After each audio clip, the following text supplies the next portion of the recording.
Fana malala ao amin'ny tompo ho aminao aneny fahasoavana sy ny fiadanana avy amin'Andriamanitra ray sy Jesosy Kristy tompontsika. Andro tsara androany, andro mahafinaritra androany satria andro iaonanao amin'Andriamanitra. Tsara loatra raha mitsika ianao nampifaly satria eto an-tranon'ny dady ianao androany. Eto ianao afaka midongy, eto ianao afaka mitaraina, eto koa ianao nefa bedibedy kely fa na izany na tsy izany ary. Eto ianao no mandray ny fitiavan'Andriamanitra. Ka noho izany, erezo sahady ny fifalinany amponao. Fa maro ny te hitoetra amin'izao tranon'Andriamanitra izao fa tsy tonga teto ry havako. Fa zasy ianao kosa ny tantanin'Andriamanitra ka tonga soamantsara amin'izao toeran'izao. Mendrika hanome voninahitra io Andriamanitsika io. Voninahitra ny eo an'Andriamanitra irery any. Aleluia! Masina, masina, masina Jehova tompony maro. Eniko ny voninahiny tany rehetra. Amen. Andeha hideran'Andriamanitra zasy ianao. Sokafantsika amin'ny baibolitsika ao amin'ny Salamo. Ao amin'ny Salamo 2:70. Salamo 2:70 ny andininy voalohany ka hatramin'ny fahavalo no ndeha vetesitsika mafy ho fideranan'Andriamanitra. Salamo 2:70 ny andininy voalohany ka hatramin'ny fahavalo. Rehefa vita ny salamo dia ao amin'ny fidirana fanampiny 7 ny andininy voalohany ihany no iderantsika an'Andriamanitra. Hirana fanampiny 7 ny andininy voalohany ihany. Famelohan'ny hira andeha tsika aloha anandrapeo hideran'Andriamanitra amin'ny alalan'ny salamo. Amin'ny anaran'i Jesosy, tsara ny hideran'i Jehova sy ankalaza ny anaranao ry avy indrindro, ary anambara ny famindramponao noho ny maraina sy ny fahamarinanao noho ny alina. Ary amin'ny valitory folo sy amin'ny feondokanga fampifalianao amin'ny nataonao ao Jehova, ny asan'ny tananao no iobiko. Jehova, akory ny alehibe ny asanao, lalina indrindra amin'ny fisainanao. Ny ketrina tsy izany ary ny adala koa tsy mba mahalala. Raha mitsiry tahaka ny ahitra ny ratsy fanahy ary mamono mpanao ratsy rehetra, dia izany ny fandriganana azy mandrakizay. Nefa ianao Jehova dia avo mandrakizay. Amen. Irana fanampiny 7 ny andininy voalohany. Tsy hainay ny angina ka tsy ankalaza ny avo, nameno fitahiana ka tsy mba namela ho lavo.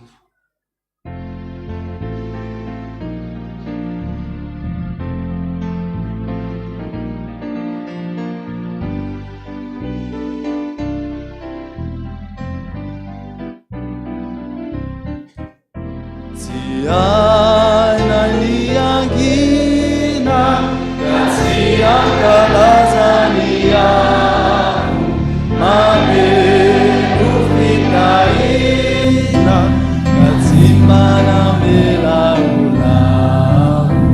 Ka dia ariray sy satrana tolotana,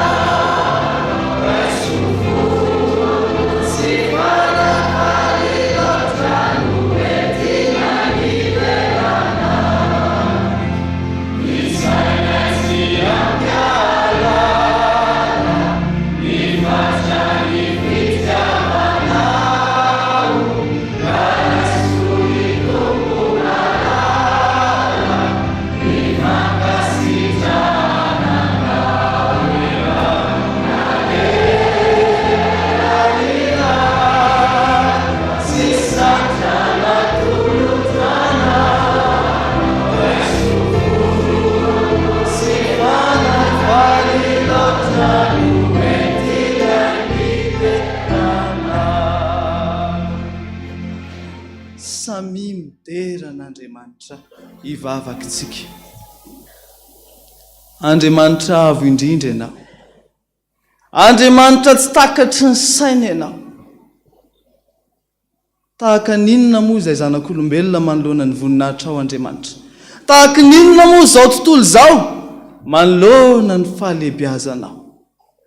kahaka naslavenina ihany na ny fasika eny amoron-dranomasina ary Andriamanitra mety mbola ho lehibe nefa nasoavinao nefa notahianao hatramin'ny andro naterahanay tompo malala mandraky tia ny androany mbola tsy tapaky ny nakarivotra ny vavoorinay hatramin'ny naterahanay tompo malala mandraky tia ny androany mbola mitempo foana ny fonay mpanotsy zahay Jesosy mpanotsy zahay Jesosy kanefa kosa tompo malala raha nandalo ny aliko ny fahafatesana dia iny alina iny Jesosy malala nofoaizinao tahaka ny tsy manatsiny ka nomenao sahady ny fahasoavan'ny famindramponao misaotra anao Jesosy misaotra anao miankohaka izay Jesosy malala eto anatrehanao manandratra anao manome ny voninahitra ao Jesosy malala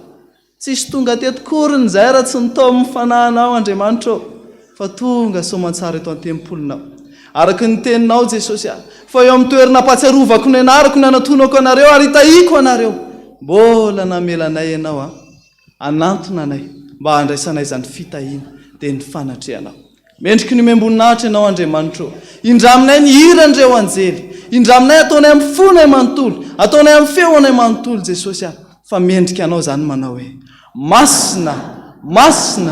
masina Jehova tompony maro eniky ny voninahiny tany rehetra amen mahazo toerantsika rehetra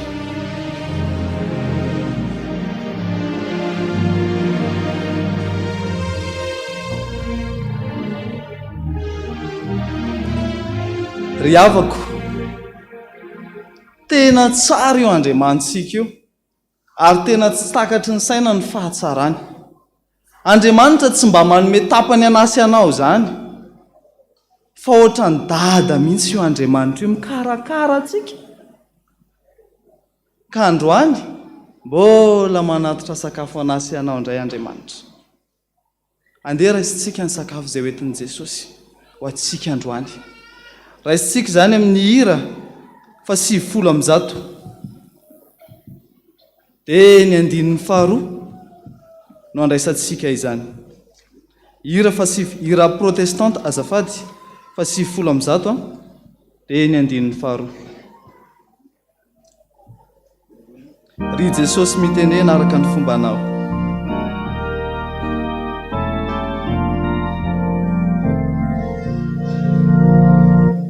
ry Jesosy mitenena araka ny fombanao hoaninay izay manantena mandre ny feonao ny marary sy manay matsao sy atra no fatsisay aneony olatra vavakitsika Jesosy Andriamanitra ianao izay kosa olonao miandry ny teninao mitenena ary Jesosy malala araka ny fombanao fa ianao ny anasitrana ny fomaratra ary ianao ny anatitra fitahiana amin'ny alalan'ny teninao Jesosy malala sotra Jesosy aoka ny fanay masinao ambombanay ka hatakaranay ny hevi-dalina ny teninao Jesosy dia rainay ny anaranao isaoranay ianao amen andesika fa tsika ny baibolitsika any amin'ny Timoty faharoa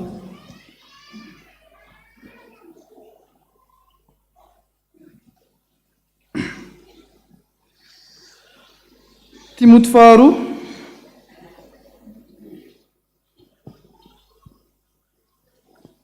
dia ny 14 Timoty faharoa ny 14 ny toko 4 azafady tompoko Timoty faharoa toko 4 dia ny 13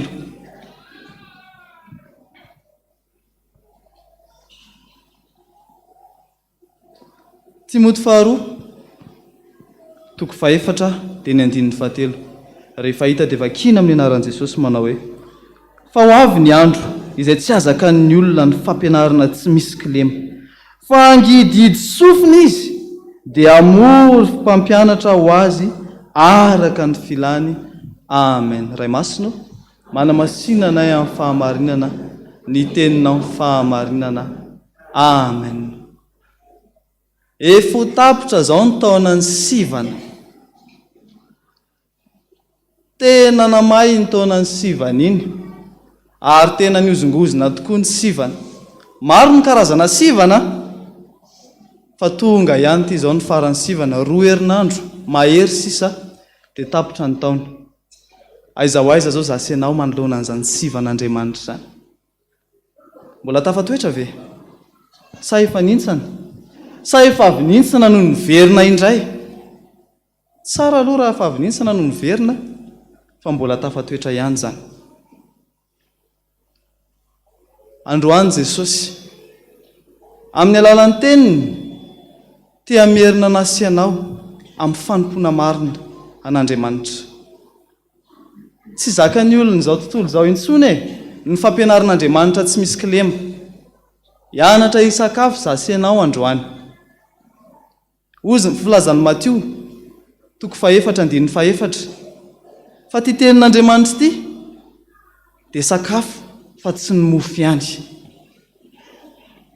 Ny ankabeazantsika kristianina nefa tsy mba mihinana an'izany tenin'Andriamanitra zany, fa mihinana atsasany zasenao. Androany sika hianatra hihinana ny sakafo amin'ny alalan'ny tenin'Andriamanitra, ny sakafo izay omen'Andriamanitra rehetra. Fa Andriamanitra anie dia tahaka ny ray aman-dreny. Rehefa misy fotoana marary ny zanaka dia omen'Andriamanitra namen'ny ray aman-dreny fanafody. Raha tsy manome fanafody ny ray aman-dreny na esana ny zanaka na omena rahan'i Jesosy, mila mandiny tena ny ray aman-dreny hoe avelako eo fotsiny ny zanako fa marary. Fa raha marary ny zanaka dia omena fanafody. Tsy voatery ho mamy foana nefa ny fanafody. Rehefa le mbola kelikely iny ianao, mamy be daholo ny fanafody omenanao. Admy, iconsil, tamin'ny mbola kely ohatran'ny satry arary kibo sy arary andoha hihinana Admy sy iconsil. Dia indraindray le fanafody misy ambiny ampiriminy mandeha mangala-pihinana mihitsy, tsy angala-pihinana siramamy fa angala-pihinana inona? Fanafody, satria mamy tahaka ny vato mamy ny fanafody rehefa mbola kely. Rehefa melehibe kosa nefa mihamangidy ny fanafody. Za ry havana malala ao amin'ny tompo efa 5 taona izay tsy nikitika nivakinina fa fanafody farak' izay tena tsy tiako. Mangidy velona mampitsy te hinana, kanefa rehefa tsy maintsy mihinana dia tsy maintsy mihinana. Tahaka izany ny tenin'Andriamanitra. Misy ny tenin'Andriamanitra izay tena mamy fihinana, malala eo imasoko ianao, be voninahitra sady tiako. Iza moa ny tsy ho raraka amin'izany? Fa mahazo an'izany no raha sendra maka teny iny ka mitotona eo ny tananao. Ndro Jesosy tianao moa zaho. Fa rehefa ilay sendra maka teny iny anao ka mitotona amin'ilay mpanoto, mikatona ohatran'ny tsy teo ny Baiboly, na ny toko sy andininy ary adino. Mpanoto, tena zavy iny Jesosy, aleoloha aka teny fanondroany, azava tsara, maka teny fanondroany, mbola vao may loza, katona ohatran'ny tsy teo ihany. Any amin'ny fanotelony ihany zay vao tapa-kevitra hoe ibebaka. Sakafo rehetra nefa dia omen'i Jesosy atsika daholo eto ambonin'ity tany ity amin'ny alalan'ny teniny. Mampirisika anao ny tenin'Andriamanitra androany, tsy hihinana atsasany intsony. Sondriana loatra ny kristianina ny amin'ny fitahiana sy ny zava-tsoa rehetra lazain'ny Baiboly. Raha ny fijerin'Andriamanitra tsy misy zavatra ratsy na iray ary ao anatin'io tenin'Andriamanitra io. Fa ny fijerintsika olombelona kosa, loza ve ho tsara? Sa efa nisy namaky Baiboly dia nahita hoe loza ho an'izao, tsara ery izany teny azoko androany izany satria loza no azoko. Fijery maha olombelona nefa izany loza izany, fa ny tenin'Andriamanitra manambara mazava fa ny zavatra rehetra miasa soa izay tian'Andriamanitra. Ry havako malala ao amin'ny tompo, aza hohanina amin'ny atsasany tsony ny Baiboly, azahoanina amin'ny atsasany tsony ny tenin'Andriamanitra fa raiso amin'ny erany. Ty tenin'Andriamanitra ity zany dia tsy tahaka ny kafe. Ny kafe rehefa erany dia maninona? Mahery loatra. Ka rehefa mikomandy dia ataovy hoe mitenitsika hoe tapany, kafe tapany, mbola ampiana inona ary? Ampiana ronono. Tsy tahaka ny vary ho an'izay tena tsy mahery mihinam-bary be loatra tahaka ny tenako. Dia tenenina hoe demi. Fa maninona ny kafe tsy hohanina amin'ny heriny satria rehefa mahery be loatra dia makarary an-doha. Fa maninona ny vary tsy makaplatsika satria voky be loatra dia mizihatra. Tenin'Andriamanitra tompoko tsy azo ataontsika an'izany. Fa ny fanomponan'Andriamanitra tsy maintsy raisina avokoa na ny tsara na ny fahoriana. Milaza ny tenin'Andriamanitra any amin'ny Hosea 4:4-5 manao hoe ringana ny olona, ny oloko noho ny tsy fahampiany fahalalana. Satria izaho sy ianao tsy te halala izay lafiny ratsy amin'ity fiainana ity.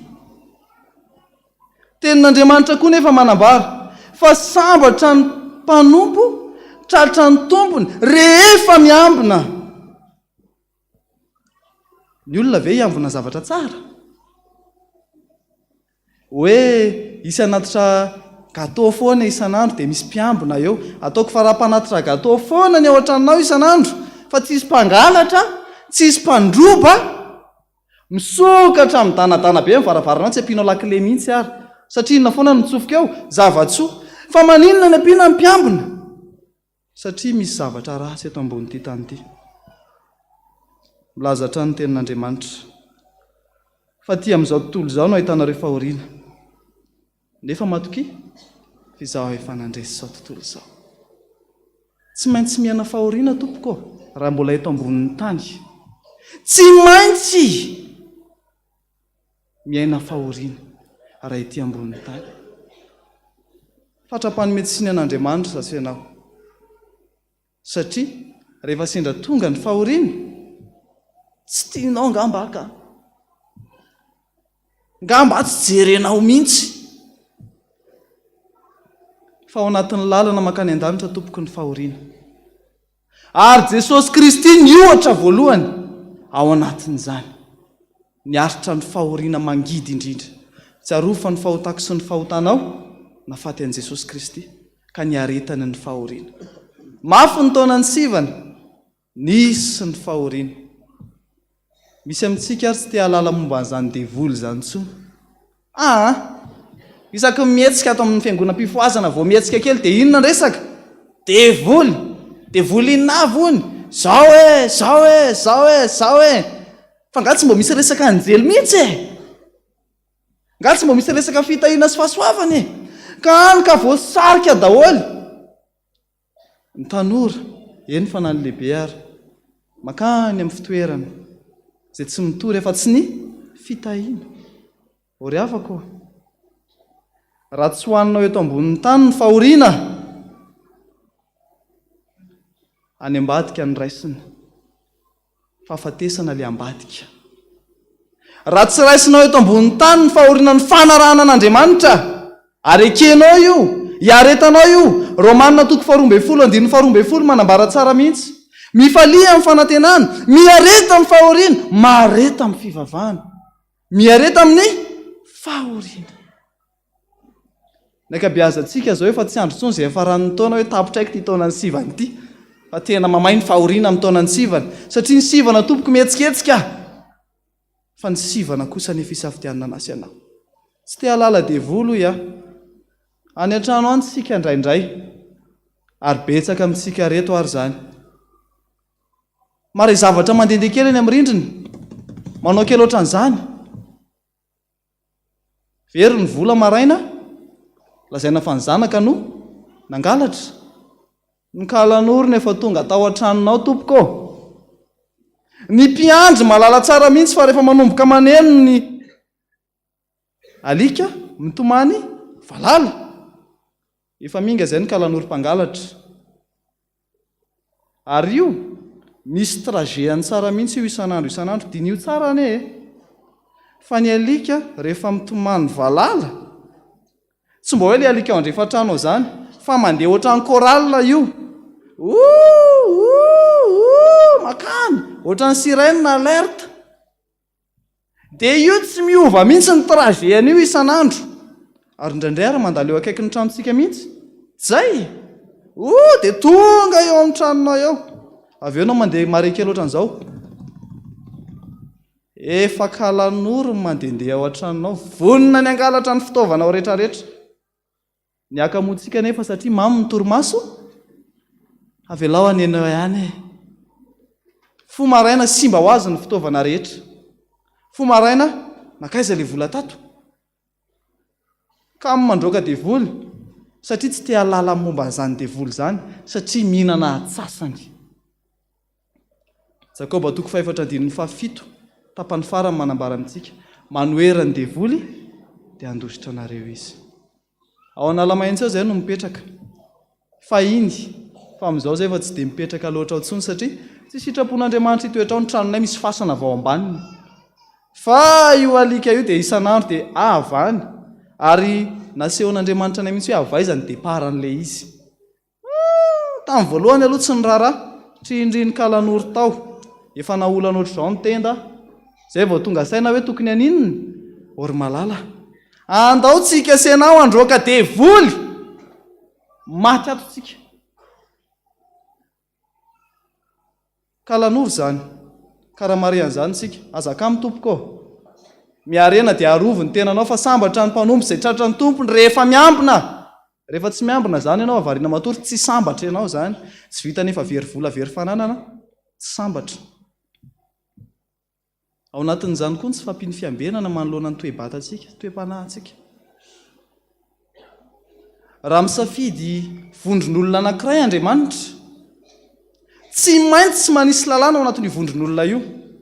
Ary ny tanora tena manontany foana mihitsy. Fa maninona ary izany tsy mahazo mipataloha? Fa maninona tsy mahazo manao maquillage? Maquillage. Fa maninona tsy azo atao izany rehetrarehetra izany?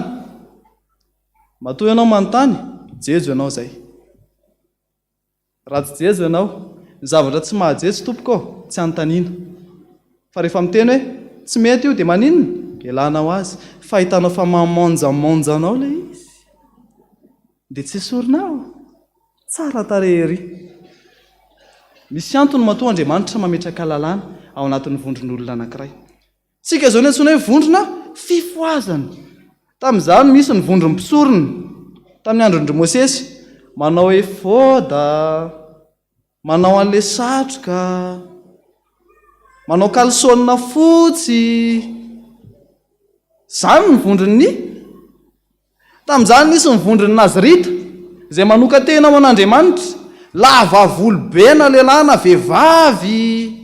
Tsy kitihana razana, tsy kitihana ny loha, tsy kitihana razoara. Ny loha, tsy mihinam-boaloboka, tsy mikitika faty, tsy mikitika alikaola. Fa tsika kosa nataon'i Jesosy ho inona? Fifoazana. Ka noho izany, nametrahany lalàna amin'ny fifoazana. Ary ny zavatra anankiray tsikaritra ato amin'ny fiangonam-pifoazana dia izao. Tsy misy laika ato. Dikan'izany laika dia hoe tsy manan-draharaha amin'ny fanompoana. Ny ato amintsika ato, laika amin'ny fo. Fa tsy laika tsotra. Ka noho izany, mila mandini-teny zasy ianao. Fifoazana marina ve zaty? Tena fifoazana. Ny olana mantsy ry havana dia izao. Ampifantarina antsika izany. Rehefa mandoko volo ianao ohatra, ato amin'ny lalàna ny fifoazana, rehefa manalavitra ny natoraly, dia efa tsy izy. Eny tompoko, izay ny filazany tsara tsy misy kilema. Mety voatrindritrindrina kely ianao, fa mahasoa anao izany. Izay ilay nivakinina fa tonga. Hoanina ny nivakinina so marary andolava eo. Ka izay mihitsy mantsy ny tonga rehefa mandoko volo. Marary andolava ianao, rehefa manalavitra ny natoraly nanamboarin'Andriamanitra io. Manofy ratsy lava ianao. Manofy ianao miray amin'ny vehivavy, nefa ianao vehivavy. Eny mety manofy miray amin'ny lehilahy ihany koa ary. Ny zazavavin-drano tompoko ny tian'izany. Ary ny produit de beauté antsika rehetra. na inona tediavinao na inona tediavinao efa nangalana fankatoavana avokoa reny. Misy ny aty akaikintsika aty Afrika aty ny antsoina hoe reine de la côte, tsisy tsy mahalala an'izany angamintsika efa nampianarina teto zany. Any maka fankatoavana ny mpanamboatra azy. Any andafy kosa mety ho fantatsika satria any Grèce any misy ny antsoina hoe médusa, raha vavin'ny reine de la côte any zany, any izy maka fankatoavana. Ny any Japon any misy ny akatsoky sy ny karazany. Misy inona avokoa? Zaza vavindrano. Dia asakasakao aloha raha te hibabibaby zaza vavindrano eny ianao. Fa ny loza amin'io mantsy dia izao. Lasa mahasariky olona be ianao. Vao mipotra ianao dia mitodika ny olona. Tsy mitodika any amin'ny fahamotinana fa mitodika any amin'ny filana. Ry havako, ny tenin'Andriamanitra sy ny fampianaran'ny Baiboly tsy azo hohanina atsasany, fa tsy maintsy hohanina erany. Ampifantarina anao zany androany. So zany ny andatsaka anao. So zany ny andatsaka anao amin'ity taonany sivany ity. Oy, zavatra anankiray tena mampitahotra indrindra izay olona rehetra mipetraka amin'ny tory eto dia ny manambara momba ny fahamontinana sy ny hajejona.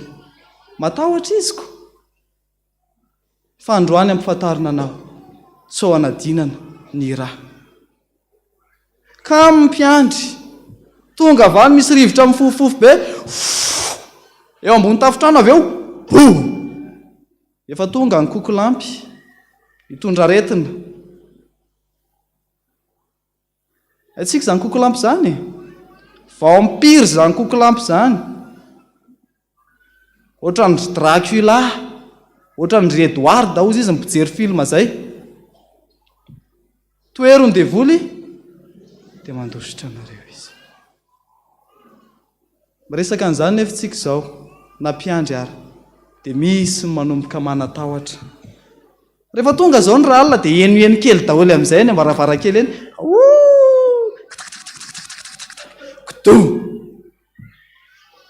Fa tsisy devoly tsy resin'Andriamanitra zany rehefa mbola toerinao.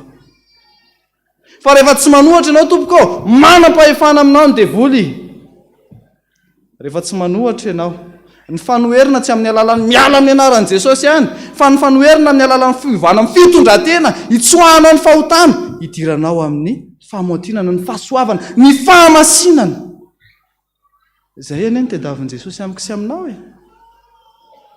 Fa ahoana tompoko no anantena antsika hitoetra ny amin'ny toerana masina indrindra dia ny paradisy zany. Raha eto amin'ity tany 20 taona raha tahiny mateza ity ary tsika tsy manao an'izany fahamasinana izany. Ahoana ny dirako zasy ianao any amin'ny paradisa izay feno teny mamy raha eto amin'ity tany ity ary tsika manao teny ratsy. Ahoana ny dirako zasy ianao any amin'ny fitoeran'ny fanondram-po faratapony raha eto amin'ity tany ity ary tsika mitana alahelo. Manomboka androany ho raiso amin'ny herany ny tenin'Andriamanitra. Ny zavatra mampalahelo dia izao, na atao anatin'ity tempolon'Andriamanitra ity ara izao dia mbola mahazo Satana. Tsy maninona no miteny an'izany, fa ny fahamarinana tsy hoentina manamelika fa hoentina manafaka. Mbola manana ny anjara ny Satana amintsika tsirairay avy izao. Aoka tsika samy andiny tena. Mbola fotoana izao hibebahana. Aza kivikivy eo raha matsapa teny ianao hoe tena za mihitsy izany Jesosy. Mbola fotoana izao. Rehefa mbola miaina tsy foana ny fanantenana hozy izy ny mpitory-teny. Fa aleo amboa kely velona toy izay liona tanora maty. Ny amaranana azy dia izao. Fahoriana no hitantsika eto ambon'ity tany ity. Eny, na ny vola makarena izay anananao ary tsy afaka hanaisotra ny fahorianao izay. Olona anankiray nanana fiara tena maro ary tantara mariny ity. Kika ny fiarany anankiray ny kika tapaka lalandra izy dia maty. Dia ho antsika rehetra maniry mpanan-karena, hozy ny filaza amin'ny Baiboly, mipoaka any amin'io abolana any misy an'izany mipoaka ozy izy sy ny arenany. Fiadanana tompoko ny tedavo fa tsy arena. Fa raha mbola eto amin'ity tany ity tsy maintsy misy ny fahoriana, tsy maintsy misy ny ady.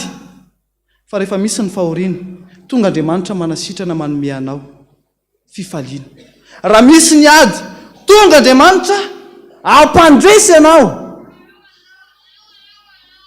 Fa raha tsy manaiky ho faty miaraka aminy tsika, tsy tsangako velona miaraka aminy. Sokavantsika amin'ny baibolintsika marana anazy any amin'ny Romanina 9.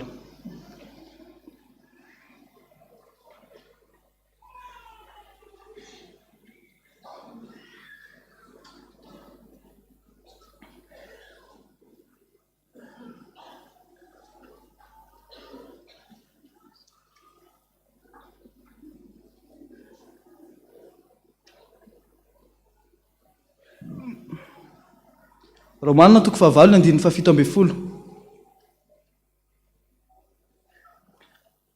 Romanina 9:7 tapany B. Dinio kely aloha alohany amakitsika anazy. Dinio kely aloha. Hitan'i Jesosy ianao io fahorianao io, ena miteny ary tsika hoe tena tsy hitan'i Jesosy mihitsy ka ty zaho ty. Fa ny olona manana fahasambarana, fa za kosa miaritra fahoriana. Rehefa hitantsika izany dia vakiana amin'ny anaran'i Jesosy. Raha miara-miaritra aminy isika, dia mba hiara manamboninahitra aminy koa. Ory havako, raha miara-miaritra aminy isika, dia hiara manamboninahitra aminy koa. An'Andriamanitra rerian'ny voninahitra. Fotoana ibebahako izao. Fotoana ibebahanao. Ary efa fantatsika loatra fa zany mibebaka zany tsy vavaka izany. Fa tsy ampy ny vavaka raha atao fibebahana. Fa ny fibebahana tompoko dia ny fiainanao mila miova. Iza no manova ny fiainanao? Ianao no mila manova ny fiainanao manantona an' Jesosy. Dia Jesosy daholo ve ny anao an'ity zavatra rehetra ity? Ianao no mila manolotra ny tenanao ho an'i Jesosy. Fa raha fanisana zato ny makany an-danitra, isa 2 ny anjaranao, ianao no manomboka azy. Fa manomboka amin'ny 4 ka hatramin'ny 100 anjaran'i Jesosy. Fa mialohan'izay aloha, mila manapa-kevitra sao sy ianao ibebaka. Ataontsika eo am-pitsanganana. Ny hira 700. Ataontsika eo am-pitsanganana ny hira 700. Ny 9 anaterako ny foko sy anateranao ny fonao sahady manoloana ny fibebahana.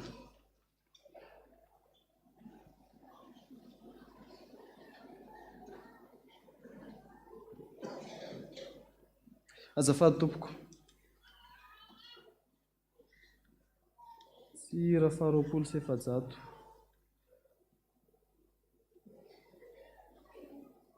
Fa 920 azafady. Fa 920 no etintsika manantona anao ry be indrafo ny olo mahantra an'io, fa be siasisy reraka-po ka raisinao ankehitr'io. Ny maty omenao aina vaovao, ny sasatra ampiadano, ny masona ijamba mba hazavao, ny rofo ny fonay sitrano.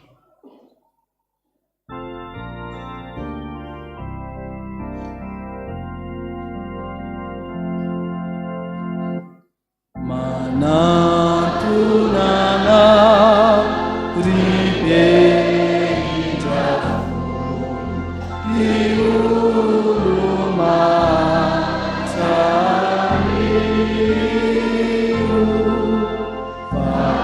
fapresiasi si erakapo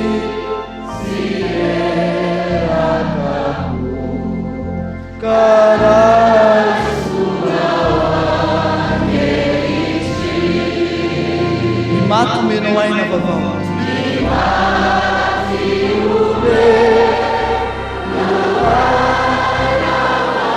sasatra ampiadana.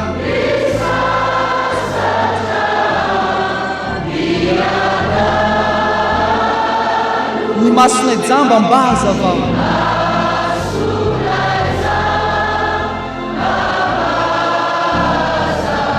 Ny rofony fona isitrana.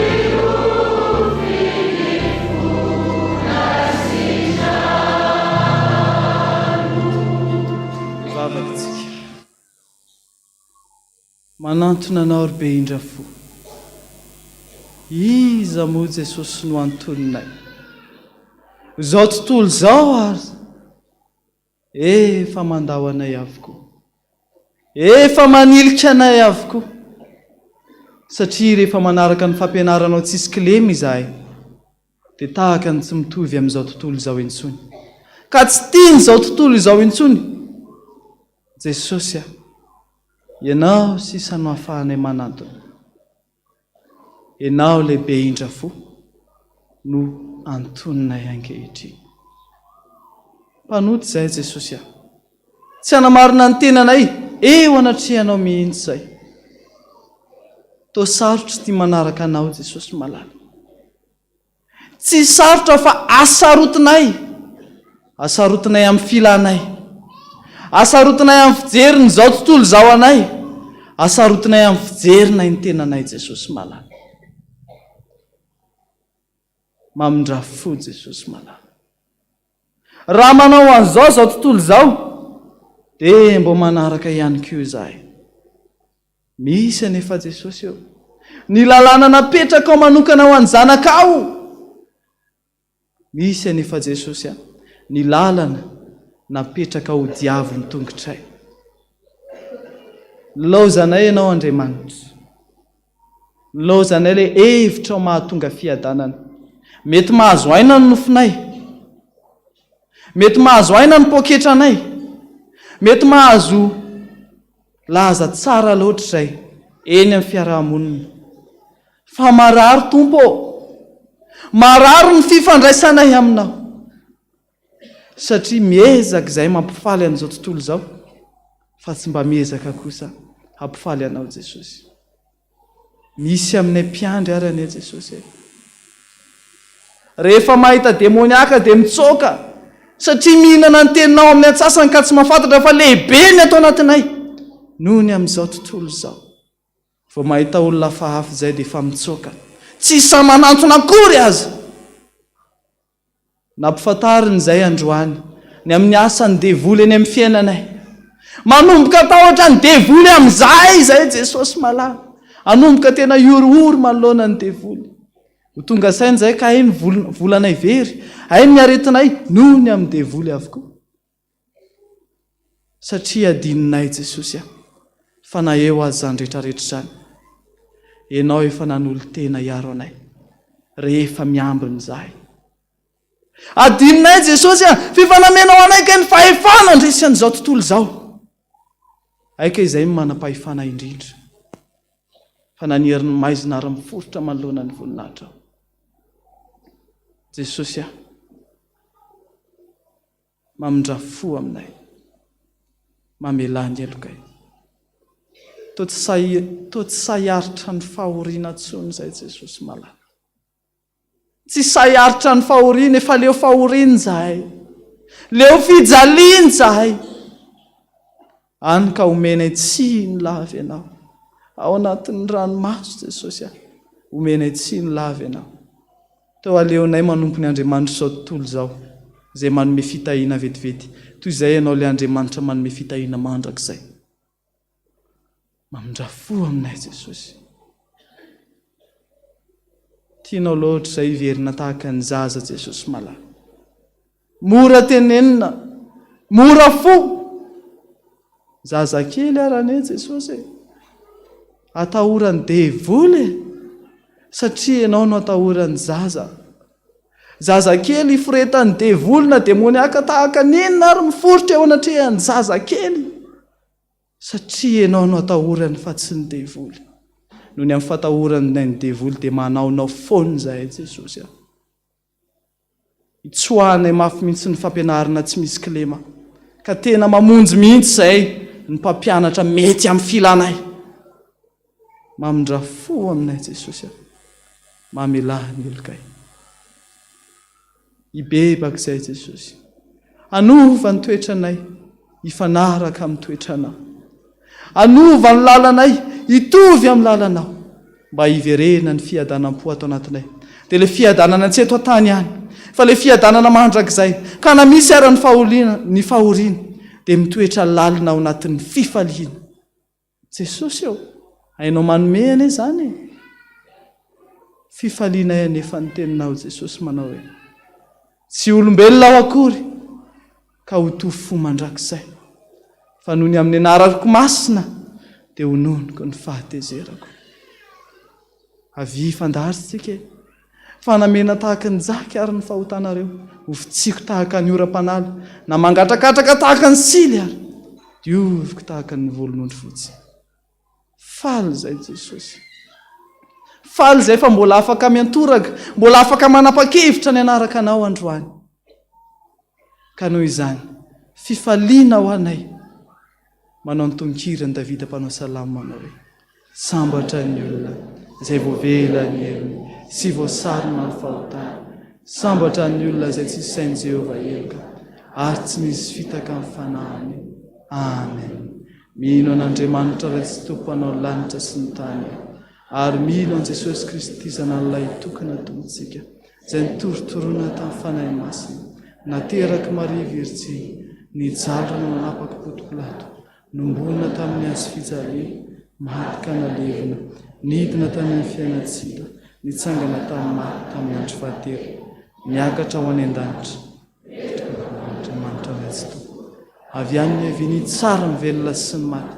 Mino ny fanahy masina, fiangonana masina manerana izao tontolo izao, fiombonan'ny olona masina, famelan-keloka, fitsanganany tena amin'ny maty, ary ny fiainana mandrakizay. Amen. Andeha hiverenantsika amin'ny fanantenana, anolorantsika tena ho an'Andriamanitra. Ny hira fahenina amby 20 amin'ny sefajato ihany ny 9:7. Ka rahatrizay anantona anao ny tsy ho farofo intsony, fa isy ny alahady vavao, ka sitrana tsara ny fony. Androany le alahady vavao anasitranan'i Jesosy ny fonao.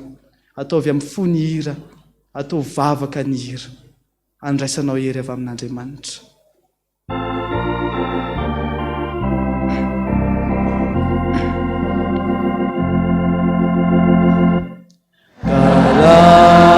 Karatiza anantonana ny tsy ho farofo intsony, fa isidia lady vavao ka sitrana tsara. Izay tany soa misy anao, izay tany soa misy anao, no isy ny olonao koa. Ahita ny voninahitra ao aho, ahitany voninahitra ao,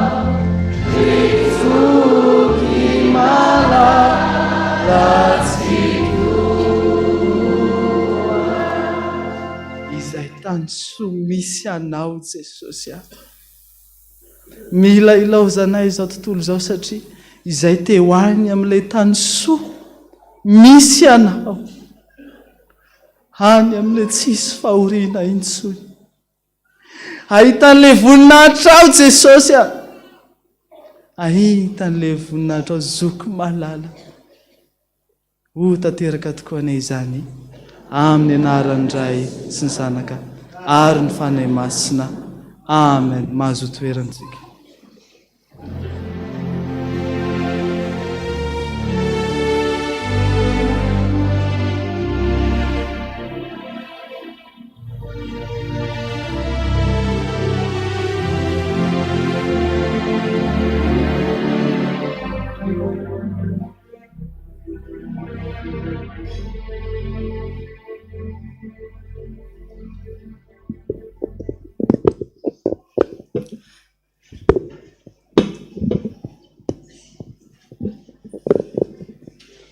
Tonga amin'ny fotoanany 10 minitra ny sekoly alahady tsika riavana ka entana ny mpianatra sekoly alahady, ny mpampianatra sekoly alahady ary ny dekona pia hitsangana. Iarahantsika manao ny hira FPVM sy 10 ary fanahy mpanazava andiny voalohany ihany.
Jesosy malalo, misaotra anao indray zahay Jesosy fa mbola nomenao an'izao fotoana izao ahafahanay mizara ny teninao amin'ny mpanomponao. Ankehitriny Jesosy dia mangataka ny fanahy masinao ametraka ny teny ato am-bavako ary anendry ny lelako. Aoka anie Jesosy izay sitraponao ihany no voalaza eto. Dia amin'ny anaranao Jesosy Kristy no angatahanay izany vavaka izany.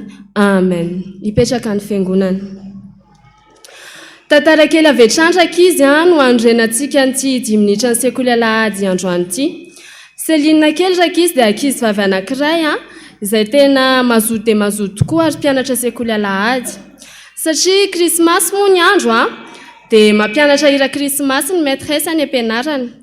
Rehefa nampianatra ny maîtresse dia Selina raka izy somary varindrina izay. Dia ny hira nampianaran'ny maîtresse hoe Noël, Noël, joyeux Noël. Dia asena mamerina tsirairay ny ankizy tsirairay avy. Fa rehefa tonga teo amin'ny torony Selina kosa raka izy dia ny hira izy dia ina ny teneniny? Ozy izy hoe Noël, Noël, Jean Noël. Satria izy manana mpiara-mianatra atao hoe Jean. Dia ozy izy ny maîtresse hoe Céline no, tsy Jean Noël fa joyeux Noël. Ve ozy izy Céline. Rehefa tonga indray tany an-trano dia nirahaneny Céline hoe Céline, anao salade de fruits tsika fa andany ianao mividy akondro dia mividy fraise dia mividy melon. Dia Céline raka izy varindrina foana dia lasa izy nakeny amin'ny mpivarotra voankazo. Rehefa tonga teny amin'ny mpivarotra voankazo izy dia ozy izy indray hoe anaovana akondro atsasany dia anaovana fraise dia anaovana merlon. Dia ozy izy le mpivarotra akondro sy fraise Céline misy fa sao dia mba melon fa tsy merlon Dia izy merlon mihitsy ny teneninay. Dia ozy izy le mpivarotra hoe ka any amin'ny poissonnerie zany ndriny mandeha fa nenay voankazo ihany namidinay.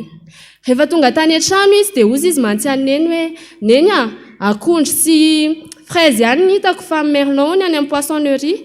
Dia ozy izy neny hoe Céline, tsy niteny an'izany fa melon Dia ve ozy izy Céline.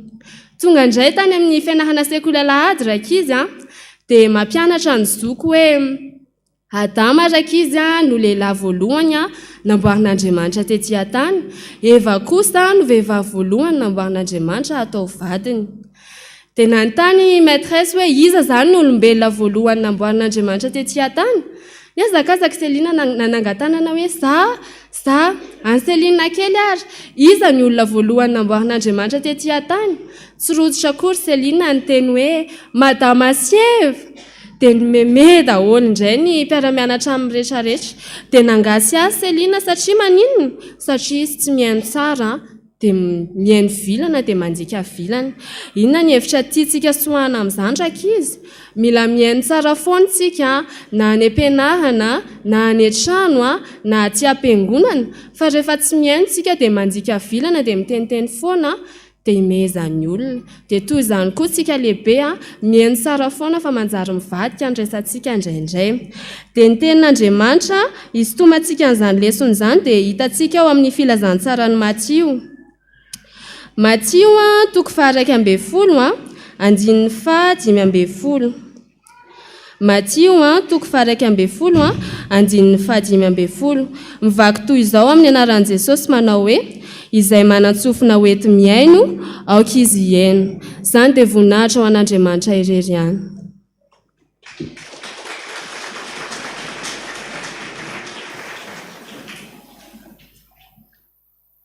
Azafady vetivety ity fiara ity hono zany mba isaka kely raha ny tompony 5420 TAS verika indray mandeha 5420 TAS.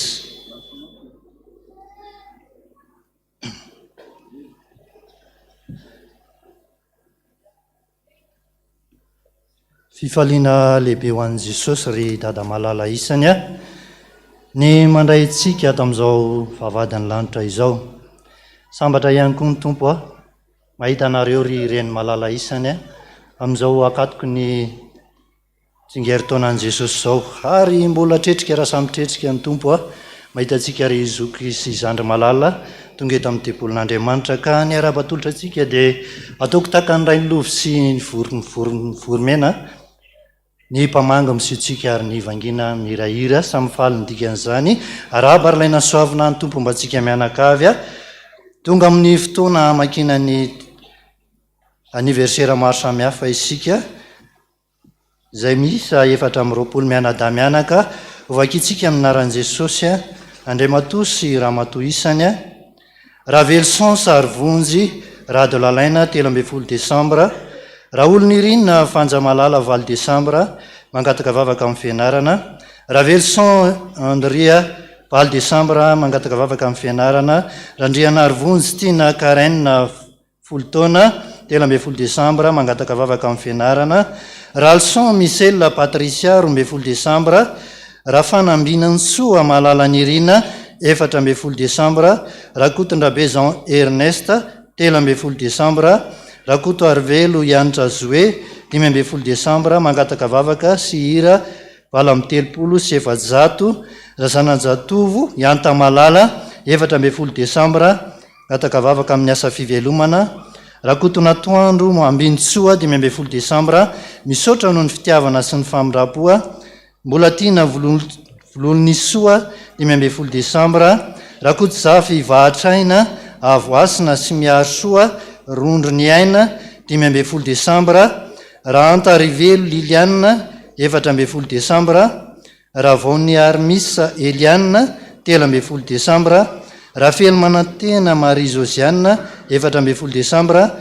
Yarlala raha Fanomeny Soa Men'ny Avo 15 Desambra mangataka vavaka sy fahendrena raha Andriano Elson Fabrice 14 Desambra raha Fanomezatsoa Andrianary malala Landy ny aina raha Koto malala Mantry ny aina sy pastera raha Jaontaina Mili 14 Desambra 20 taona amin'ny mariazy raha Tsimba Alain 15 Desambra any Paris France Andriany aina Mikaya 15 Desambra mangataka nira faefatra Landy Arzaka finoana 12 Desambra ary Setra sy Fanja 15 Desambra 13 taona noho ny soratra ary ny farany dia raha Samuel Alphonse Pierre sy Rasoana Toandro Bertine 17 taona amin'ny mariazy voninahitra dia an'Andriamanitra irery ihany. Amen.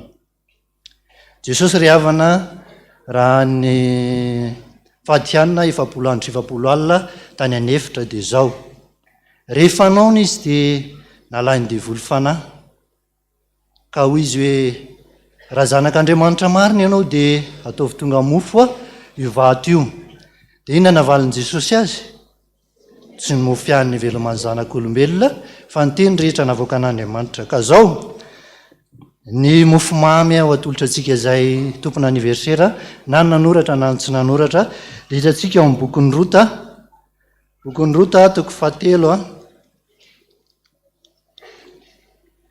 raha mitovy ny baibolintsika dia mipejy 770 sy 200 770 sy 200 bokin'ny Rota toko 7 dia ovakitsika ny 9:10 bokin'ny Rota toko 7 ny vakitsika ny 9:10 de ry ambany a misy soratra hoe vehivavy a de raha vehivavy ianao de vehivavy mivakinao a raha lehilahy ianao de lehilahy ny tononinao. Okondroa tatoko fahatelo a andiny faraky ambe folo a miara mamaky tsika rehetra vakina mafy a aminaran'i Jesosy manao hoe ko ankehitriny anaka aza matahotra ataoko aminao zay rehetra angatahinao a fa hafantatra rehetra tanan'ny fireneko fa lehilahy tsara ianao. Hitsangantsika hitondram-bavaka ireo manana anniversaire. Tsangatsika. Vavaksika.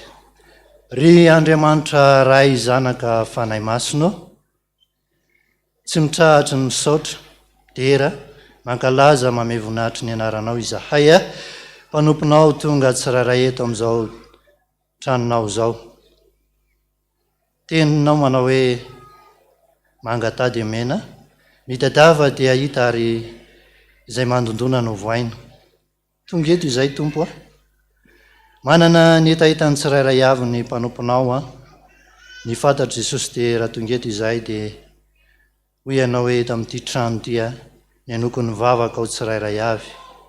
Ko ankehitriny tompo de mangataka aminao zay a diovy ny fonay tsirairay avy satria ny teninao manao hoe izay madio am-po no ahitanao.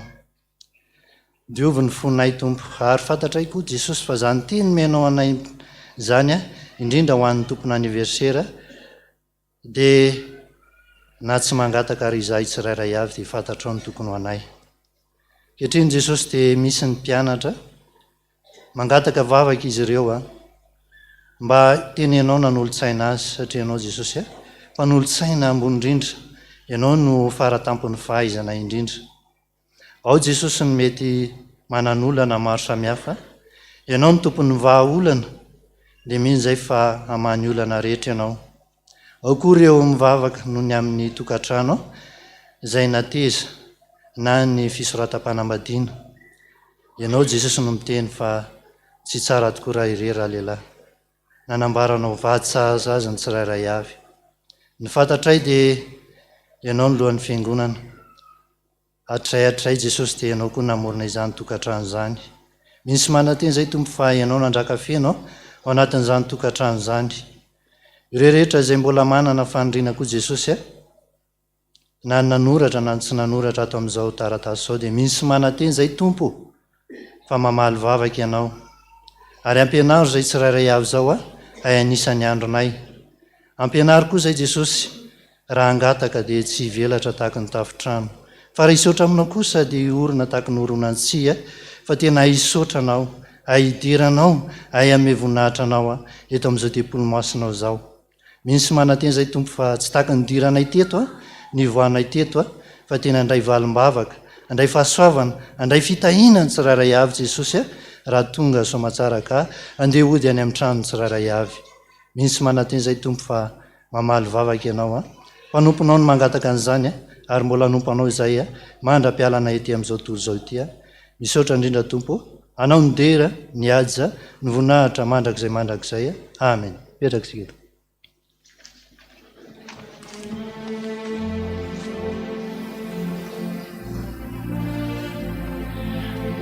Eny ry araka ny voalaza teo a de zao moa faraparan'ny disiny ty volana Desambra ty zao a taona ny sivana ny tenenako zany anareo amafisina kely zay lazao ny rahalahy hiaja teo. Izy a de isan'ny mpanenjika KALANORO ary zazavavindrano. Zay moa izy voateto amintsika angamba ka tsy de mahafantara azy tsara ianareo. Fa ny tenenako zany aminareo de zao a tandremo amin'izao andro fety zao fa ny KALANORO nerty ka be dehibe isa-tokantrano e. Be dehibe manana ekipany izy nediko tao amin'ny birao de hoy izy hoe misy KALANORO akavian'ny dada sy akavanan'ny dada ary ary ambony seza lava ery a misy efatra dia avy miazakazaka izy a isambotra andreo ohatra ny gana kely fa misy ny kalanory fokely ohatra ny saka misy kiza be asasametatra lava volo be a be maso be ohatra ny omby fa arary misy kely blitika fa tena samborona misy dorana amin'ny anaran'i Jesosy may zay vao may ny antonakako azy mametaka vola ao amin'ny bureau 1 million de francs 1 million de francs aloha atao amin'ny bureau ty no atao tsy tondra ny teny an-trano a maraina ny andro a taitra be afa tsy hitana len'le vola lakile aty amiko iza raha naka an'izany variana teo ny saiko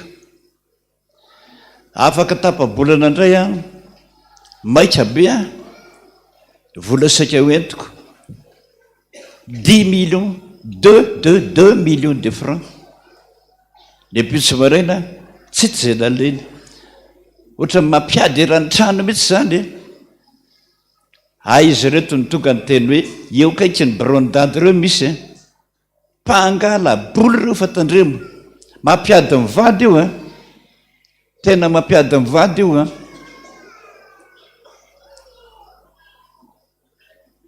nandeha indray zay dia andeha nametraka vola 5 millions tato anatin'ity posiko ty satria andeha lavitra be zay tonga tany zay a 2 millions 6 iza le ty maka vola tao anaty tomobile dato ay hony a manaraka atsika hatrany anaty tomobile io noho zany tsy maintsy mandroaka kalanoro isaky ny alina alohan'ny atory na ny ampiasana na any ambro zany na ao an-trano mpampangalatra io ary mampiady mivady mihitsy io am'izao fotoana zao a 7 millions 500 000 ny olona anankiray niady tao amin'ny bro tao tsisy afa-tsy zay mivady ao an-trano tsisy mpiasa tsisy nizanizy tsisy vahiny niarana metraka voly zay a ao anaty baiboly versement ana tomobile raha pitso tonga ny maraina tsy hitany nalen'le vola fa niady mivady tonga tao amin'ny bro tao izy mivady tamin'izany fotoana zany nareo atsy malala fa misy kalanorany eo ka mpangala boly zany ny raharahany zany ny raharahany io zao aroa pirofoko aminao a makanao vola mantsandrangà afeno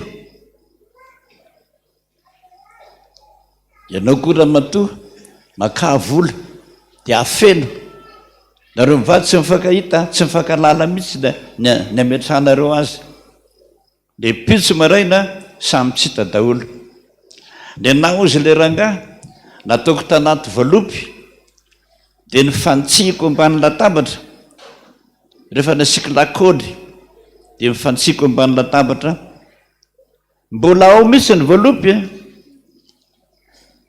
mbola miaraka amin'ny lakôly fa rehefa rovitiko izy tsy ty zay naleny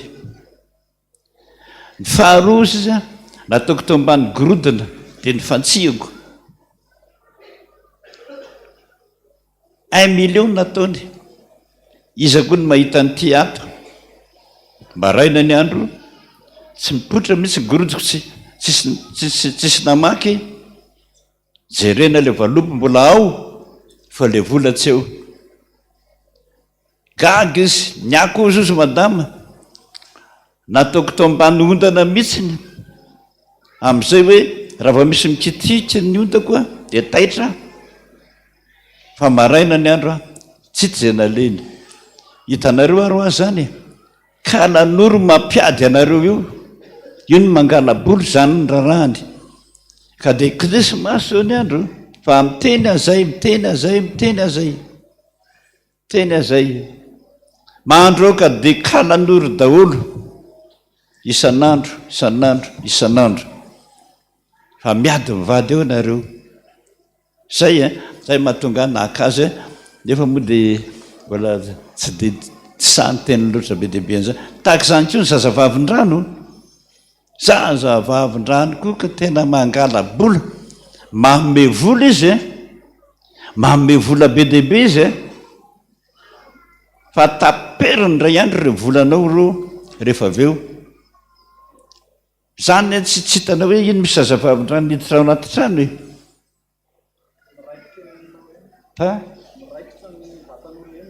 miraikitra amin'ny vatan'olombelona izy ozy aza teo miraikitra mitsika mihitsy izy tsy fantatsika mavesabesatra zany tsika ao an-damosinao zay ne ny anton'androahana devoly arazam-bato zavatra kely mihitsy mandroka devoly any an-trano na ty am-piangonana indrindrindrindra rehefa misy fotoana asa fa fotoana zao ampiadivany devoly atsika menakavy sotra tofa faharoa manaraka am'izany misy pasteur anankiray avy any kely lalina asa ao venao zay satsia hoe azakazaka ianao raha ao vetivety nangataka izy ijoro vavolombelona rehefa tsy tonga ianao de mijanona de ame kely micro izy tsy miteny lava be ianao fa pasteur voavony voaka voateo kely lala zany niny afaritra akany fianaratsoa de vily am'izay mety tsy naninany misy nitombontsika fanokanana any de meo azy vetivety niny de misaotra an'Andriamanitra fa taloha vitsikely mpiangona tao satria masositry dadara be dehibe ao kely lalina ary zay mpiandro tao de tena fararemotra mihitsy fa ryatany amin'ny varatra na rahonany amin'ny varatra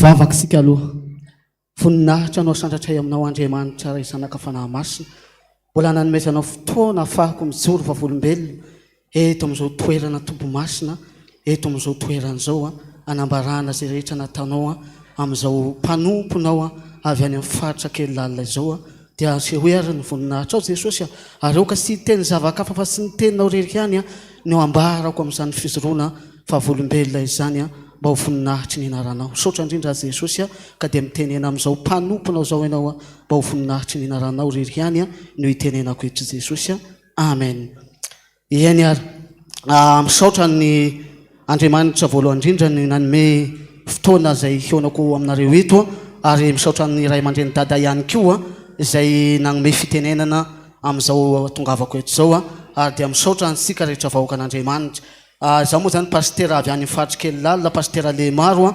zay avy any kely lalina misy toby fanokanana kely lalina isan-kerintano zay ohatran'izay mamahita any agny no misy ny fiavieko any kely lalina dia ny zavatra izoroko vavolombelona eto zany dia mety mampalahelo anao ary mety mampahery anao ary mety mampimehy anao ihany koa ny zavatra nataon'i Jesosy tamiko ny zoroko vavolombelona eto dia tamin'ny taona 2010 moa ny esaon'i Jesosy nahivavaka dia tamin'ny taona 2010 dia tamin'ny taona 2010 io ihany dia saroko mihitsy fa tamin'ny 12 Desambra 2010 io ihany no navita batisa anahy nanokanana batisa sy catéchomène dia raha fa vita batisa sy catéchomène tamin'ny taona 2010 io dia voanso anao ny asana mpiandry amin'izay tamin'ny 2011 fa tagnelanelany havoanso ananao mpiandry mbola sy mba mpanolo tena akory sady tsy mbola mpiomana akory efa nameny Jesosy fanasitranana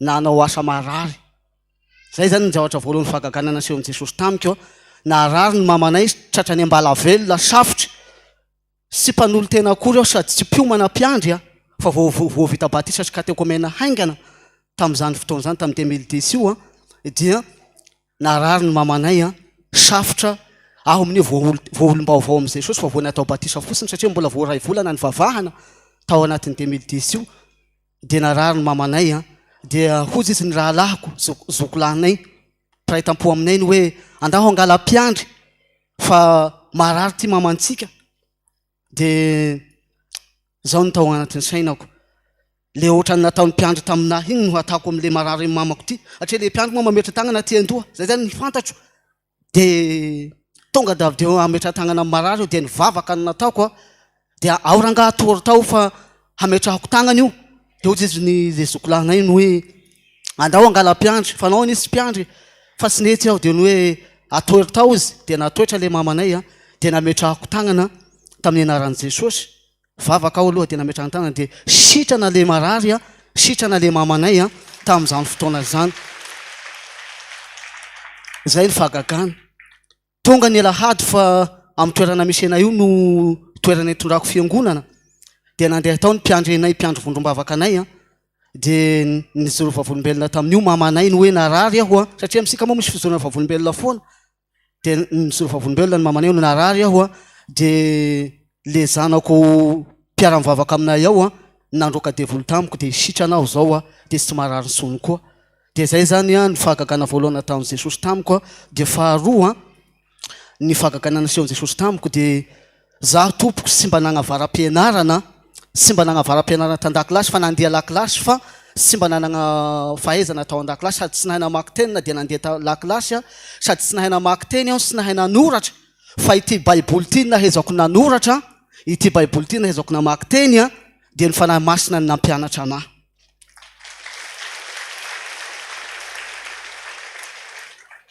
zay ny fahagagana faharoa de saroako zany tenin'i Jesosy ny hoe anome sainanao sy ampianatra anao am'izay lalan-kalehanao a ny amin'ny salamy faharoa telopolo andeny fahavalo anome sainanao sy ampianatra anao am'izay lalan-kalehanao a de amin'ny Timoty ihany koa ny hoe anome saina ho an'ny kely saina izy a hanampy fahalalana ho an'ny manam-pahalalana de zay no diplôme mba nomeny Jesosy anahy a ary amin'ny Jeremia ihany koa ny hoe hatram'ny folo mbola kely a efa fantatro ianao a Jeremia ny atoko voalohany andeny fahadimy a de zay zany mba izoroko vavolombelona aminareo eto ampaherezako anareo mba afatra andako aty am'izao aty aminareo zao a satria sy mba managna diplôme fa nefa any aminay a misy ny mba managna fahaizana kely ihany fa sy mahita ty Antananarivo zao raha sy zao mba nasehon'i Jesosy mahita ty fitondrahan'i Jesosy tompoko a nahezako nahatokana ty satria am' Jesosy mba nahezako taratasy de zay zany mba izoroko vavolombelona mba ampaherezako antsika rehetrarehetra zay tompoko ny mba izoroko vavolombelona ka de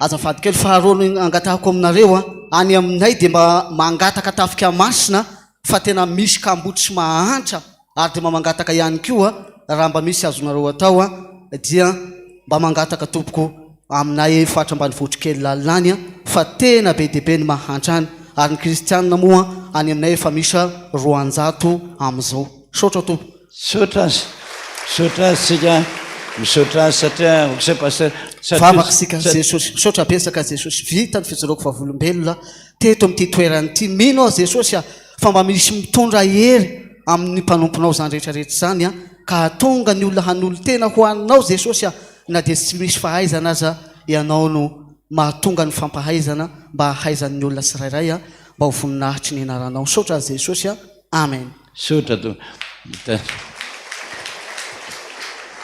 sotra asika misy pasiteratsika maro iny faritra Tsimody a misy telo io zany tena namamaky teny ara tsy hainy fa ampiangony zany kosa lazaiko anao a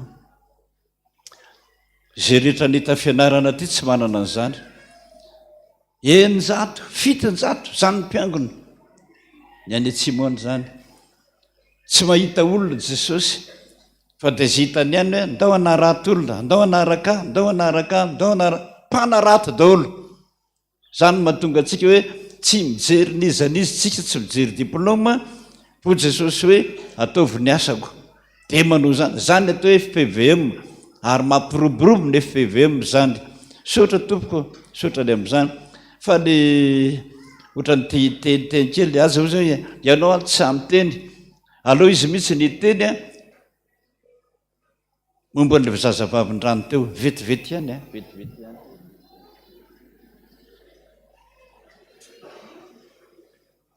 ao fa sahiteny am'izay ny voalohany indrindra aloha ny amin'ny kalanoro.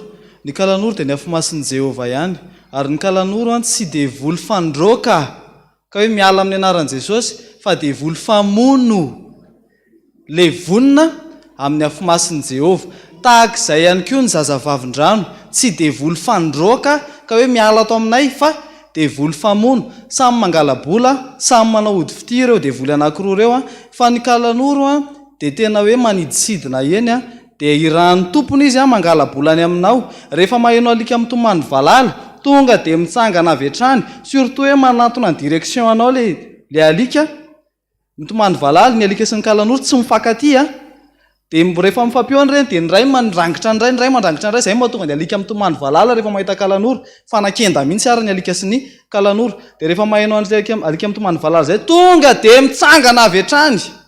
Jesosy yasy zay, manandrify any amin'ny direction iny, eno tsara ny direction le izy, tonga dia levony fa mijanona iny. Raha isan'andro iny tonga 3 kilometra trany, na mandalo eo an-tranonao vao mijanona. Rehefa manandrify tsy mandoro ianao, tonga dia mitsahatra avy hatrany iny alika mitomany valala iny. Ary raha mahavatra ianao mandoro anazy rehefa mitady andalo eo an-tranonao izy, tsy mandalo eo tsony iny. Tamin'ny taloha ny tranonay andehandehanany kalanoro mihitsy ny rindrina, ao ny vadiko maheno an'izany mihitsy, fo azy ny saindray le izy ozy izy. Fa nanomboka teo izay mivady nanandrify, tapa-bolana izay nanandrify, mandrakity ny androany, tsy nisy an'izany tsony ny trano. Satria rehefa tsy resiny ianao dia elany. Ny amin'ny zazavavin-drano indray araka le nresantsika teo, le hoe miraikitra amin'ny produit de beauté. Ny produit de beauté rehetra moa azo esorina vetivety daholo akoatran'ny lokom-bolo. Ny lokom-bolo tompoko dia mibebaka, satria miraikitra eo ny kiran'le trondrony iny. Le kirany iny dia miraikitra vato, dia le manaraka le volonao iny zany, dia lohany ny avy aty ambany kira-trondro miraikitra amin'ny volonao eo. Eo ny iraketany. Le volo miloko. Iraketany zazavavin-drano. Lokom-bolo. Lokom-bolo. Dia ny fanalana anazy dia tsotra ihany, fibebahana. Mibebaka satria ny fahotana izay antsoina hoe fahajejona no idiran'ny zazavavin-drano, akoatran'izay mety alefan'ny olona aminao. Dia ny fahajejona mora idiran'ny zazavavin-drano. Ny fitiavam-bola dia idiran'ny kalanoro. Na tsisy mandeha fininina ary ianao fa rehefa tia vola ianao dia tonga ao aminao ny kalanoro. Ny zazavavin-drano mibebaka dia avelao tompoko aniry le volo. Avela aniry ny volo dia avy eo tapahana tsikelikely. Dia avelao iverina amin'ny natoraly. Efa tsara be sy manja be daholo nanaovan'i Jesosy atsika, fa langalangan'ny devoly tsy maintsy ampiana ny tisy ty mba ho tsara kokoa. Non, natoraly ihany ny tsara amin'i Jesosy. Izay no manala amin'ny zazavavin-drano. Ny zazavavin-drano ny famonona anazy tompoko, dia le vonina misy fony zazavavin-drano. Dia ny fony mihitsy ny tondronina amin'ny anaran'i Jesosy, maty amin'ny anaran'i Jesosy Kristy velona sy manan-kera Nazareto. Tonga iny dia mipoaka ny zazavavin-drano, dia maty izy. Tahaka izany ny asany tamin'ny zazavavin-drano lehibe teto Madagasikara, demoniaka. Ankizy kely 13 taona, 14 taona, 15 taona piomana ny miasa amin'izany. Fa miforotra ohatran'izao zany, fa mpiandry lehibe matahotra. Dia mitsoaka. Rehefa manomboka mahery fihetsika dia mitsoaka. Fa ankizy kely feno fahamasinana, fa maninona ny ankizy kely natahorana? Feno fahamasinana, tsy mbola mieritreritra hoe ijejojejo sy ny karazany. Dia miforotra ohatran'izao izy, ongotana ny tarehany, satria ny tarehany iny mitondra ny heriny. Le tarehany iny mantsy ny mamanja anazy. Dia ao anatin'ilay mamanja anazy dia ny kirany iny, ongoty ny tarehany iny dia avy eo trondromony fony. Fa maty ny zazavavin-drano na demoniaka, na ohatra raha hoe tsy demoniaka fa miraikitra eny aminao, ao anatin'ny tranonao. Dia tahaka an'izany fanaovana azy, voninahitra ao an'Andriamanitra irery ihany. Amen.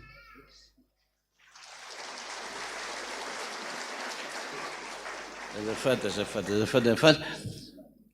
Azavaiko tsara. Ny lokom-bolontsika malagasy dia mainty. Raha mijanona amin'iny mainty iny foana ianao, manomboka fotsiny volonao ka lokonao mainty, dia ilay mbola mainty ihany zay. Fa ilay lokona menamena, maitsomaitso, na volombolamena, reny io lazain'io. Satria tsy antsika izany.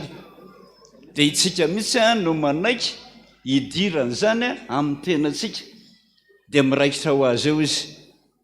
tsy mahagaga anao raha lasa daladala rehefa avy eo ampy zay samy mandroka eto toko dia no zay no tiako lazaina amin'izany e faraparana ny taona dia tandremo sao miady mivady eo ianareo zay ary nao rakitra isika fanatitra voalohany sy faharoa araka ny fanaontsika be dia be ny asantsika dia misaotra antsika be dia be mandray anjara amin'izany voninahitr'Andriamanitra.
tonga amin'ny filazana ny raharaham-piangonana isika asatsika ianazana hatramin'ny farany fampajevana antsika mpiara-mivavaka fa ny vaky tentsika androany dia ny Koritiana faharoa toko faharoa.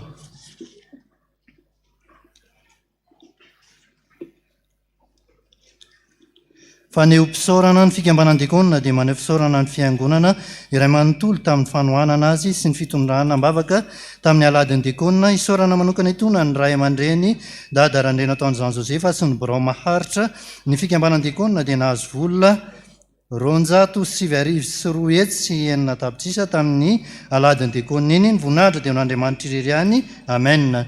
Filazana avy amin'ny Brao ny fifoazana FPVM Taninanandrano ampitomboinareo mandrakariva ny fahasoavan'i Jesosy Kristy tompontsika araka ny fahafantatsika dia ao anatin'ny fankalazana ny krismasy taona 2024 isika izao ary dia mirary fifaliana feny fitiavana ao antsika rehetra ny amin'izany aza diny koa fa anatin'ny famarana ny taona ny sivana isika izao araka nambarany dada pastera iraka sady filohan'ny FPVM maneran-tany Rainataon'i Jean Josefa dia misy ny alarobia fifoazana amin'ny 12 Desambra 2024 izay arahana fisotroana ran'i Jesosy hoentina hamarana amin'ny fotoam-pifoazana alarobia 2024 tsy misy ny amin'ny anora ariva satria misy ny krismasy ny sampana mirary fahasoavana sy fitahiana arahana fiadana avy amin'ny Jesosy Kristy tompontsika ho antsika rehetra. Fandaharam-potoana krismasy sampana alahady 12 Desambra 2024 ny saly ny alatsinainy 12 Desambra gaetamma ny talata 17 Desambra lampy alarobia 12 Desambra tabitanymia lakamisy 17 Desambra vondron'ny mpampianatra zoma 20 Desambra SL4 sabotsy 1 Desambra fanantenana alady 20 Desambra mima alatsinainy 3 Desambra kateza ary ny talata 20 Desambra CFF ny alarobia 20 Desambra krismasy azo Noel. Fiantsoana fivoriana tombanezaka ny fifoazana FPVM Taninandrano arako isika ifampidinika ampandrosin'ny fitiavana sy ny asa rehetra ho aminareo mandrakariva ny fitiavan'Andriamanitra raitsika amin'ny alalan'i Jesosy Kristy tompontsika araka ny fanaontsika isa-taona dia izy ny tombanezaka 2024 makasika ny fifoazana FPVM Taninanandrano izay taren'ny pastera dada Randrenataon'i Jean Josefa ny filohan'ny FPVM maneran-tany sy ambany fiahin'ny tonia Taninanandrano vonitsofara rakotondrambenja izay toy ny faharalaza talatamaty ny tontolo andro ny zoma 17 Desambra 2024 manomboka amin'ny 7 maraina zava-dehibe ny fanatanteranao izany koa antsona amin'izany ireto solotena ireto Brao ny fifoazana 12 iraka 4 mpampianatra 4 vomera 13 20 maraim-baovao 2 fitoam-bavaka amin'ny 7 maraina 2 groupe 2 2 fitoan-tsarobidy 2 mpampandro 2 fitoam-bavaka 12 atandro 2 mpamily 2 total 20 ko manantena ny fahatongavatsika amin'ny fotoan-dehibe io samy mitondra 2,000 ariary isan'olona ho famenona ny fandaminana efa misy ho aminareo mandrakariva ny fahasoavan'ny tompo. Fampidirana mpikambanao vaovao sy fanavaozana fisoratana anarany tompo ampitombona amintsika mandrakariva ny fahasoavan'Andriamanitra raisy ny fitiavan'i Jesosy Kristy tompo mitohatra ny fampidirana mpikambanao vaovao ito anivon'ny sampana fanantenana ho antsika fiangonana izay tsy mbola nanty sampana ka maniry anatevin-darana anay ny fotoam-pivoriana idisaky ny alahady manomboka amin'ny 2 ora sasany tolakandro amin'ny efitrano 12 tenindrato ary hitanao amin'ny peta-drindrina ao ivelan'ny andinindiny rehetra makasika izany ampatsahivina ihany koa isika mpikambana tranainy fa mifarana ny alahady 17 Desambra zao ny fanavaozana fisoratana anarana ho an'ny isam-pikambana ho an'ny taompitaizana 2024 manona amin'ny fiadanan'i Jesosy ho antsika. Filazana pastera Kotona Jaona Andria fanantenana mivady sy ny ankonany dia anatanteraka ny alahady mitandrana ny alahady 12 Desambra maraina amin'ny 10 ora sasany ao amin'ny riana faharoa ko manasantsika mpiara-mivavaka sy ireo izay nahazo fahasoavana tamin'ny aran'ny fanotrina amin'ny izy mianakavy sy hanoana azy dia mirary soantsika ho soavina ane izay manisy soanao amen. Koa efa vita ny fanatitra ny mangataka ny dada hanolotra azy.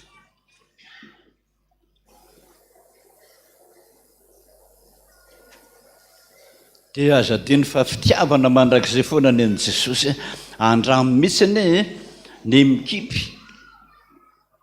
dia arao ny tononkira dia ho hitanao mihitsy ny tanan'i Jesosy mitsotra aminao hoe tiako ianao. Fitiavana mandrakizay tsangantsika rehetra.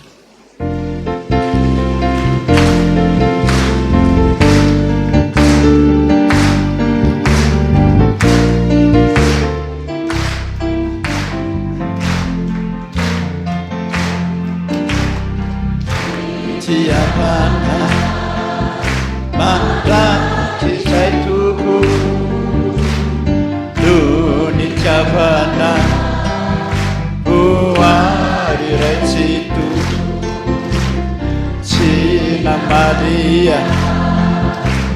araka le otako be fiatranao se mpamindra tompo lehibe sy manakeryana nefa tenena zanao ny lambana tsy aterivo fa tena sitrapo no nilanjanaoko izyka tiako mamiko ianao Jehovah sambatra tetika fa manana ana andriko kotiko ianao no mpiaria satiana tiana tiako mamiko ianao Jehovah sambatra tetika fa manana ana andriko kotiko ianao no mpiandrea satiana tiana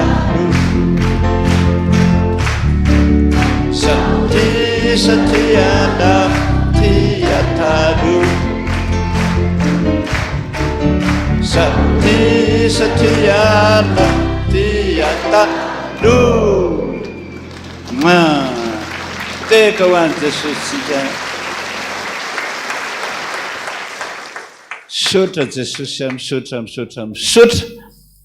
fa tena tianay taloha ianao izay tsy mahalala an'izany tsy mahatsapa an'izany indraindray nanao filatitra ho anao izay Jesosy amin'ny fonay rehetrarehetra zany na kely na beny raisy ho anao ho voninahitra ao ny angatahako aminao Jesosy dia zao mba mamindra fo aminay amin'izao faraparan'ny taona izao fa be ny devoly be ny mpisopatra be ny mpangalatra voninahitra ny ho an'Andriamanitra rery ihany alleluia masina Jehovah ianika tanrehetra tanteraka tokony izany arasy ny zanaka ary ny fanahy masina ampetraka isika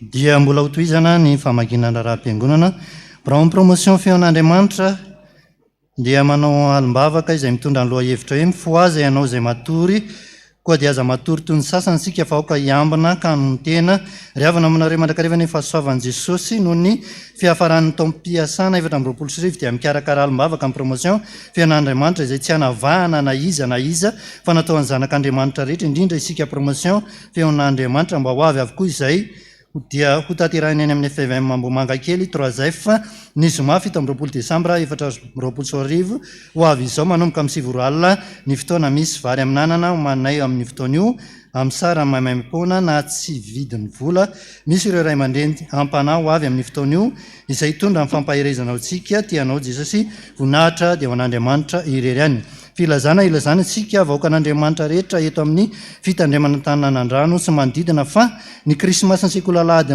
na sa Taninanandrano tondra ny lohateny izay time Jésus dia taterahana androany alahady 20 Desambra amin'ny rora sasany ariva ao amin'ny 4e étage ka manasa antsika rehetra mba ho tonga maro amin'ny fotoan'io ny mpianatra sekolalady rehetra kosa dia mila tonga amin'ny ray ora ariva daholo androany ariva filazana entanadino termosy ray adino tamin'ny alahady fandraisana teo izay tompony manantona ny varavarana 400 tolotrasa mpanompon'Andriamanitra mitady gardien vady hiambina tanàna efa misy trano mpanompon'Andriamanitra toerana Ambomanga kely raha mahalinanao dia antsony 034 58 720 03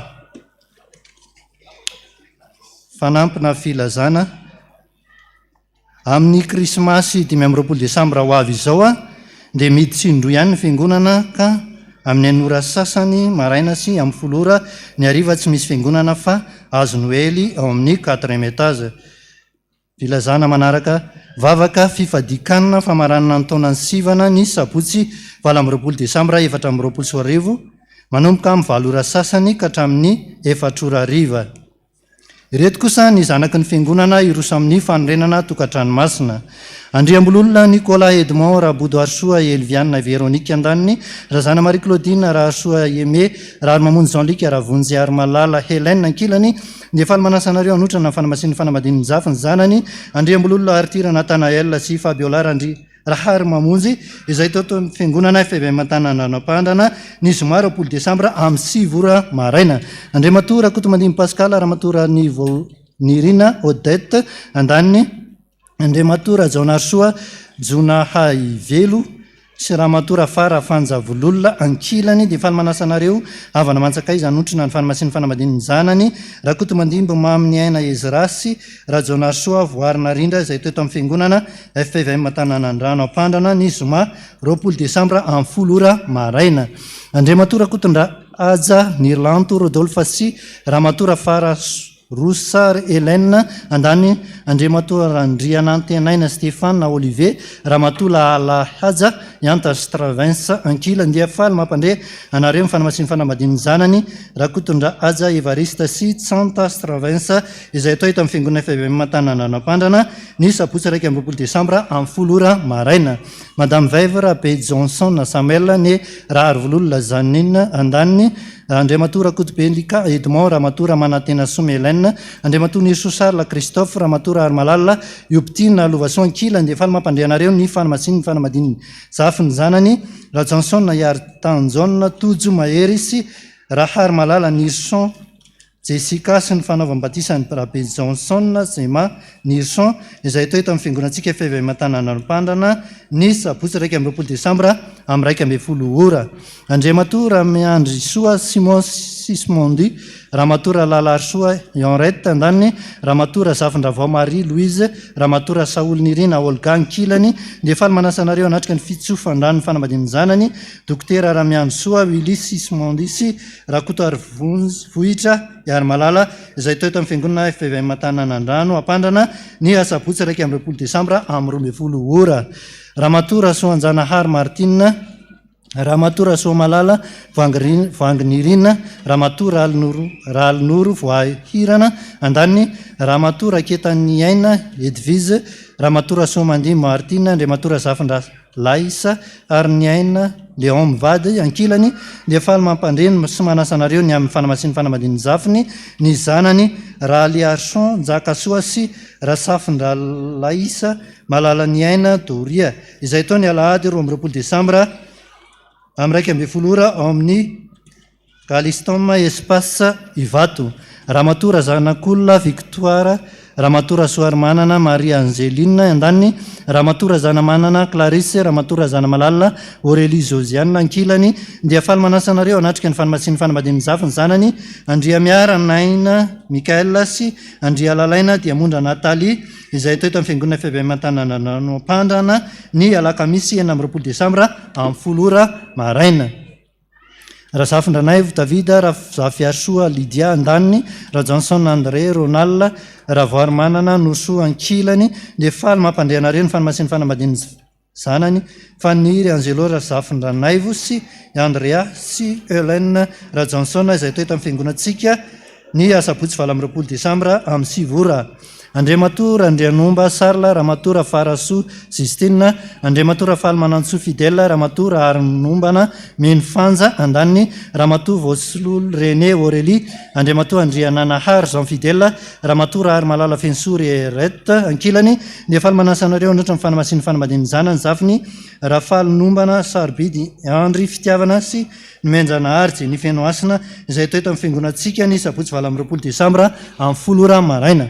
Rahamatora Mamonjy Arsoa Marie Florence, Rahamatora Voasolo Clotilde, Andriamatora Tafandrimanantsoa Rabodo Nandrina sy Rahamatora Kotiniaina Olonirina Andaniny, Andriamatora Solofo Arjanona, Ramatora Naivombololona Zoelika, Andriamatora Tsirahonana Fredi Mivady Ankilany, dia faly mampandrianareo nyfanamasiny fanamadiny zafy ny zanany raha tafandria Manantsoa Andraina sy raha Solofo Arjanona sitraka izay to eto amin'ny fiangonana izay to ao amin'ny fiangonana FPVM ambony herenana famonjena ny sabotsy 20 Desambra amin'ny 10 maraina.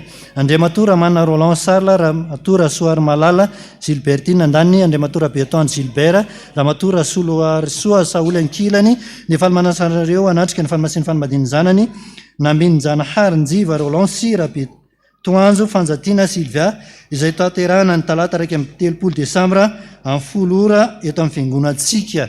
Raha misy mahita ny tsy mamety ny fanamasiny sasany amin'ny fanamadin'ireo dia aoka ampilaza Andray Mandray Mpitandrina mialohan'ny fotoana. Filazana mandroa Andriana Arvelo Rija Solo Armanana nandritra ny 70 taona teto tany ny anatsony ray ody any aminy hoy ny vadiny Rakotarsoa mbola ny aina Felicia ndray sy ny reniny ndray tapo amin'ny fianakaviana manontolo novony dia efa voalevina amin'ny fahasandrazany ambotra kely fokotanakady efajoro ambobao ambotra biby. Ny fianakaviana dia namela fararakitra 100,000 francs. Rasoly ny aina onja Jean Frédéric ny 3 Desambra 2024 rehefa nivahiny 70 taona teto tany dia natsony ray ody aminy hoy ny vadiny Rakotarsoa fenitra Mantrasina ny reniny rafozany ny zanany ary ny fianakaviana manontolo. Nofony dia efa voalevina tao am-pahasandrazany Ambomiadana talatany volonondry. Raha mananjanahary Amady tsy mialina lekona mpiandro promotion feonlanitra rehefa nivahiny 7 taona teto tany dia natsony ray ody any aminy ny alahady 20 Desambra teo hoy ny vadiny Razafindrabodo Pauline ny zanany ny fianakaviana manontolo. Nofony dia efa voalevina tany amin'ny fahasandrazany Ambohibarikely Ambotra Andriamanitra. Fianakaviana dia namela fararakitra 100,000 francs. Andriamanitra tompo fampinonana ny ampionana ireo tramanjoa. Ireto kosa ireo voady voaray tao amin'ny pastera Marcelin nandritra ny herinandro iny.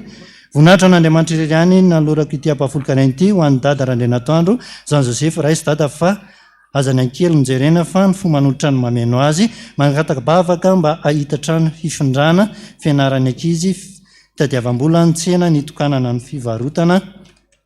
Misaotra dada dia ny voninahitra dia n'Andriamanitra ireny vola 7,000 ariary.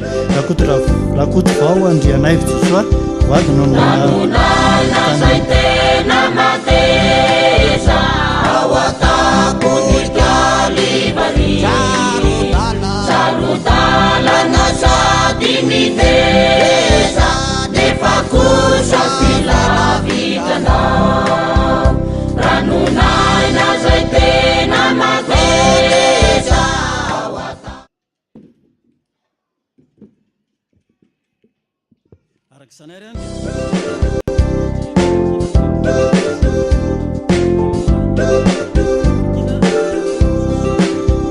Nanonana zay tena mateza ao atako ny Kalivary saludalana sady miteza nefa kosa filavitanao ranonaina zay tena mateza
io rano Yao afakizay mampiseto hatafandro tapahoany ny fitiavany Jesosy tompo no manolotra io rano Yao afakizay mampiseto hatafandro tapahoany Ranonaina sara loatra mora azony maniry azy re Simba eto fanefotra Jakovatra zay tafiditra de tetika tokoa Tonga Jeso amodiny maro Zay mipepaka o matoky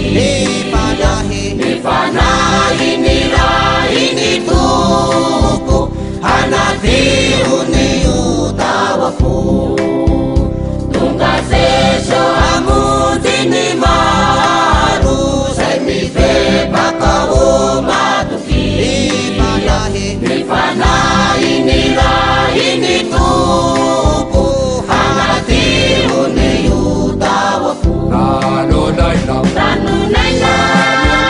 sara loatra mora azony maniry azy re Simba eto fanefotra Jakovatra zay tafiditra de tetika tokoa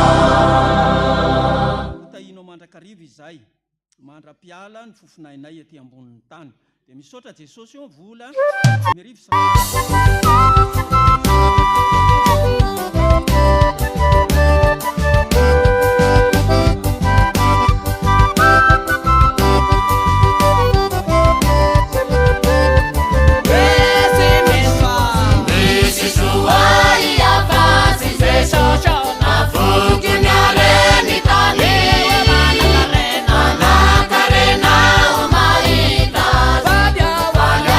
Mini real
ny elokay tompo ka dia mamindrafo aminay mandrakariva mangataka aminao a Jesosy a mba hivaly amin'izay a ny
francs na 60 000 ariary.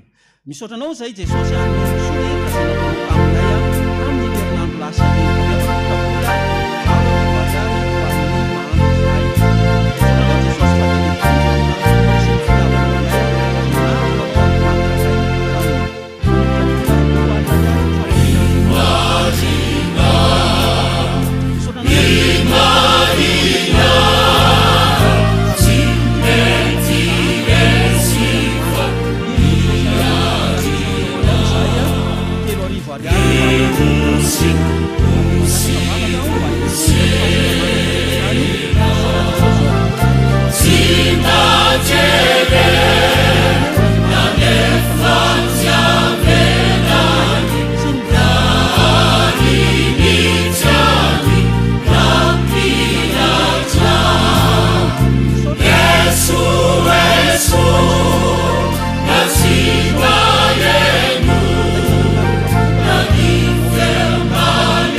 fa dia tena tianay ianao a bizo be Jesosy manolotra vola 20 000 ariary farany dia tsy misy soratra vola 10,000 ariary dia toy izay ry havana ny voady any izay nataontsika tamin'izao fanompoam-pivavahana voalohany izao midika fa dia mamaly vavaka antsika Andriamanitra ny isan'izany a dia ny teto amin'ny réseaux sociaux dia 5:7 rihana voalohany 20 rihana faharoa 10 rihana fahaefatra 7 fitambaran'izany 4:20 na 84 voninahitra ny ho an'Andriamanitra irery ihany.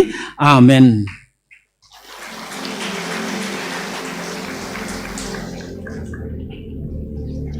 Sotra to dia resaka voady reto a voalohany indrindra aloha le lava be toy ny gazety ray manontolo tony dia tsy mahavaky a zay ao anatin'ity gazety lava be ity a dia hoe sadada dia nangataka tamin'i Jesosy mba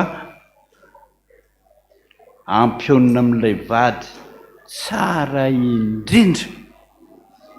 Mahita an'izany ianao tianana tokantrano sambatra ora olona manambady zany ane tsy sambatra zay milaza aminareo fa sambatra ny manambady mpandangy izy zay milaza aminareo fa tsy miady ny mpivady a mpandangy izy. Soratra masina mihitsy milaza fa ny tokantrano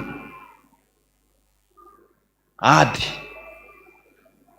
a zioga zay volazan'ny apôstôly Paoly azy zioga ka rehefa tsy te hitondra zioga nefa mavesatra be aza manambady efa miteny azay e tsy mahasambatra ary tsy mahafaly ny manambady milaza aminao a taondravango fivavahana ny tenenan Jesosy amin'izany. Ny olona rehetra tazanao am-piangonanareo hatrany amin'ny rihanareo izy a ray am'ireo ihany a no nahazo ny tena vadiny ray. Tsika rehetra zany a tsisy nahazo ny tena atsika fa azo fijaliana tsy maintsy mitondra ny azo fijaliana. Fisarapanambadiana am'brondada neka lazaiko nefa mampanotontondra isan'andro e atsonatra n'ireny tribunal mihitsy atsona loranga avy eo indray ramatoa ampiona ny fanotontondra eo am'brao fandreo kalika fanompa zanany manao hoe mama andao andeha zany foana aza mitady zany mitady lehilahy tsara indrindra misy le indrindra misy ny tena anjely ny misy an'izany nanara manambady anjely fa tokantrano fiafiana zay.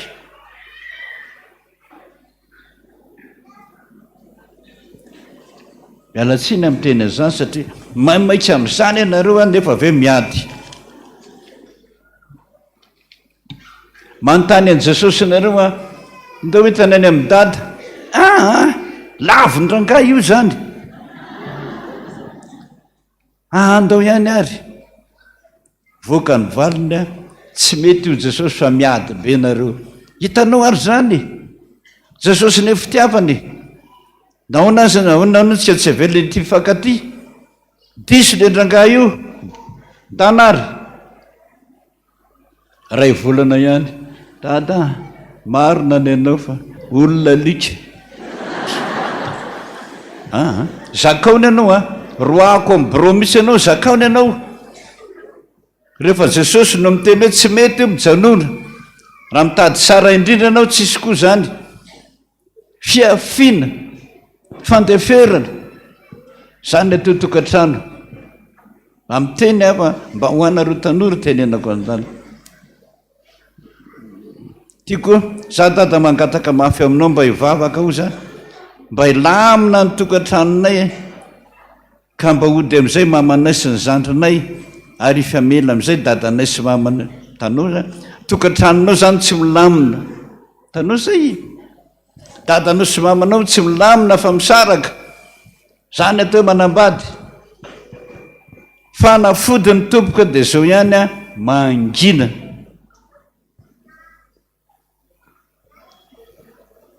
fahendrena tapeny ny masonao a, tapeny ny sofonao a, tapeny ny vavanao.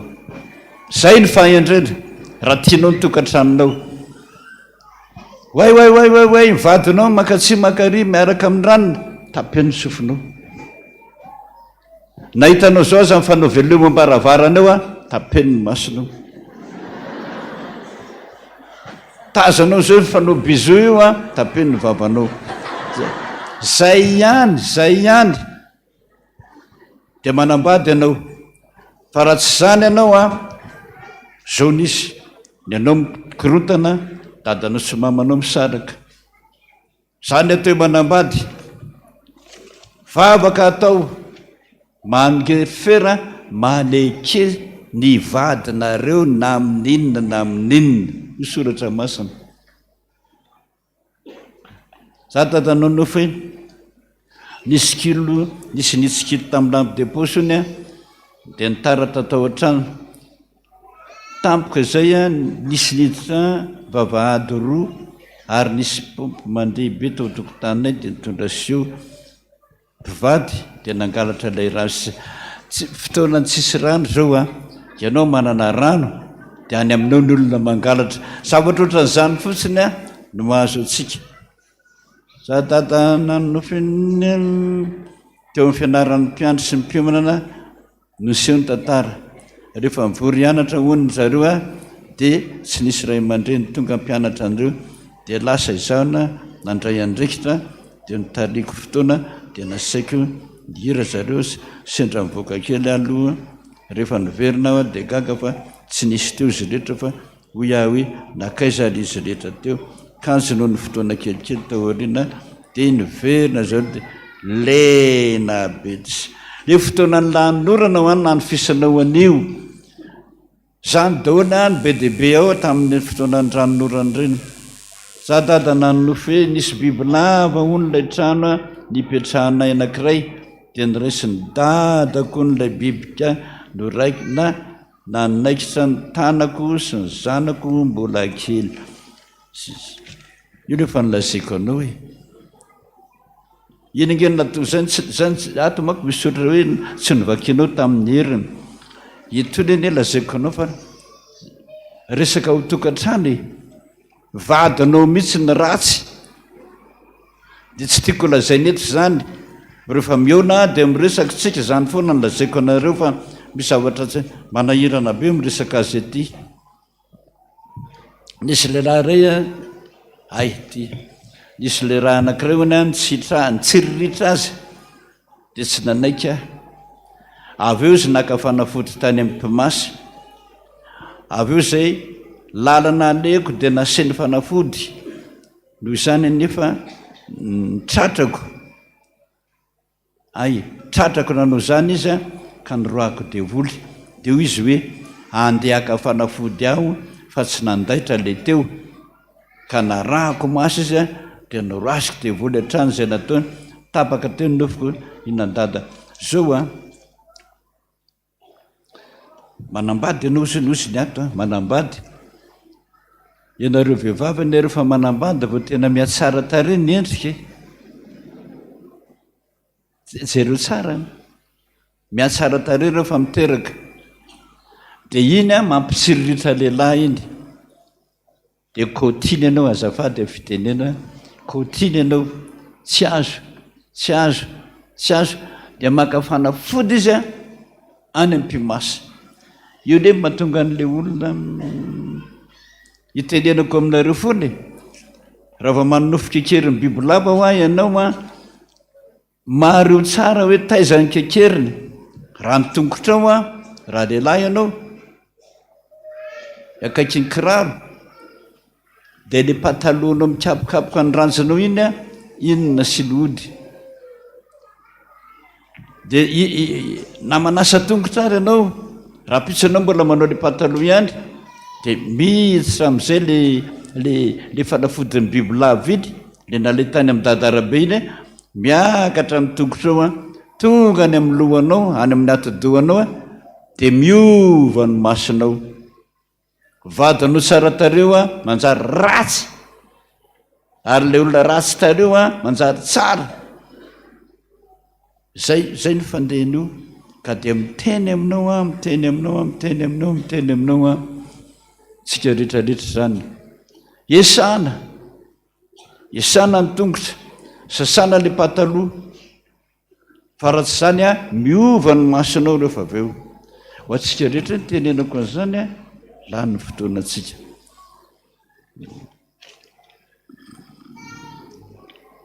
ay ty mampimetsy nanofa dada hoe nanositra vodina crayon de couleur orange tamin'ny molotra nasiany crayon de couleur orange zany molony avy eo a dia nisy biby lava mipotra teo migorodinay nefa rehefa nofafako ny molotro dia nanjavina koa le biby lava hitanao zany io le lazainy hiaza teo rahalahy hiaza teo reny zavatra osotrosorana amintsika rehetrarehetrarehetrarehetrarehetrarehetra reny a dia devoly daholy samy mieritreritra fa fetiny andro zay fa rehefa nifafanina izy a dia tsy hitana len'le bibilava ataovy ampy ho antsika zany za dada nanofe miampita izasiny zanako lahy nefa kely ohatrany tavina kony ny abehan'ny lakana ny ampitako nefa ny rano tena betsaka mariko fa nisy tetezana lehibe lasa zany dia ireny nefa izaho reny nefa nizaka ny lakana ary rehefa tonga teo amin'olona dia niteny le tompony hoe 600 ariary ny volany fa zany adivarotra 400 ara rehefa 600 a dia inona hira rehefa 600 jereo tsara ny hira 600 fa mamely mafy ny devoly isany ianao zay le 600 ary ny 200 io a message ho anao ny hira 200 ny andininy fahatelo zay raha tsy diso manao hoe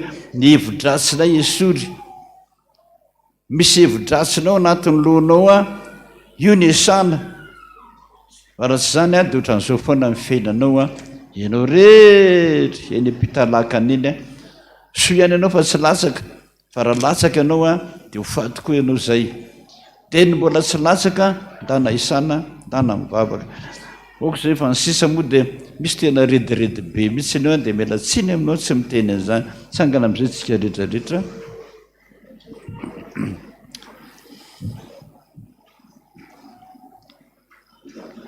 tompomba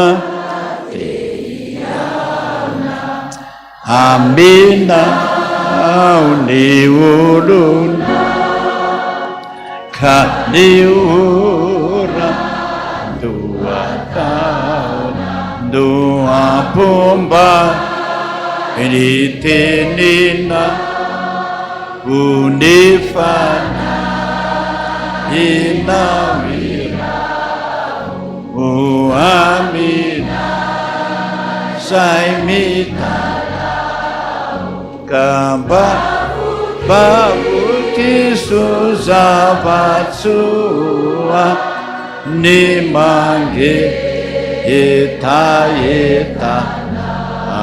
awamba babukisuzavatsua ni mange eta vavakisika sotra anao zay Jesosy fa mbola miteny aminay fony ianao mananatra anay ianao manitsy anay ianao manoro lalana anay ianao sotra Jesosy zay manaraka nyreny teninao reny sambatra voavonjy na dia mafy aminy ara na manaraka ny teninao zay ne Jesosy matetika maditra tena maditra manampitsofona manoloana ny teninao zany mampikorotana ny tokantranonay mampiady mampisaraka mampitomany nefa mampivavaka zany Jesosy. Sotranao ary mbola mandray anjara foana amin'ny fiainana ianao. Betsaka ny nandray an'izany a, fa dia vitsy aloha ny voalaza androany. Dia mangataka anao a Jesosy mba hiaraka aminay eto a izao.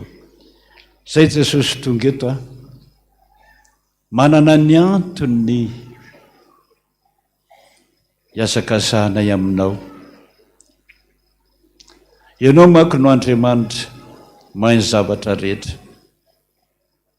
Ary maro aminay nefa nahita zava-mahagaga taminao.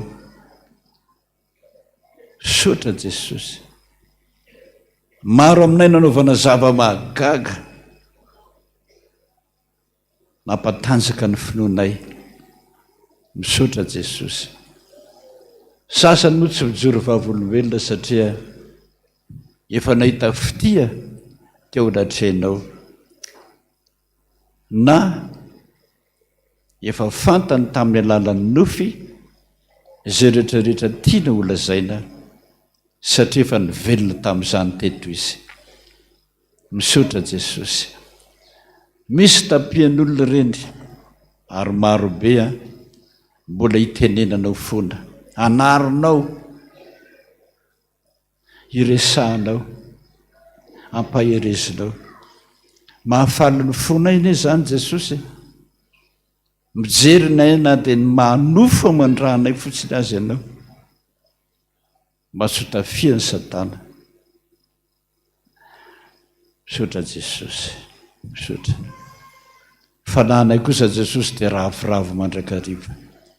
Satria tsy mbola manana anao zay ary matoky ianao zay fa tsy andao anay ianao.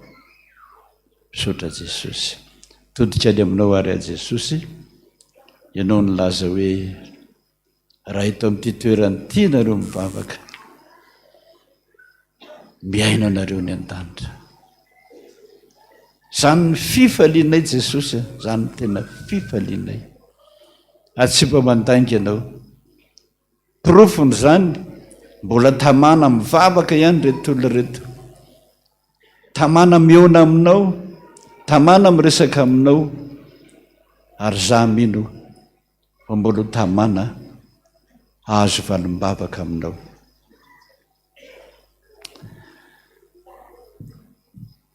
Satria anao Jesosy ny tia anay taloha. Araka ny teninao mandritra ny alina, na tsy aro anao vonao foko. Sotra Jesosy, sotra, sotra. Nandombaravarana tany aminao ho ianao Jesosy nandritra ny alina. Fa tsy nivoainao. Kosa ny ranon'orana sy ny ranon'ando tao tokantrano, tao tokotany aho. Maraina foana ny andro fa tsy namoa ianao. Dia lasa nalahelo ho ianao marary pitia. Zany fitiavanao zany Jesosy ny angatahako aminao. Fa reto olona reto dia manokatra ny fony. Manokatra ny fony mba hidiranao Jesosy. Sotra Jesosy. Sotra. Manaty tanana aminao a Jesosy. Rehefa mba miaino fotsiny izy ka tsy samany movaravarana ny fony aza, dia efa tsara zany Jesosy. Afaka miteny ianao satria miaino anao izy.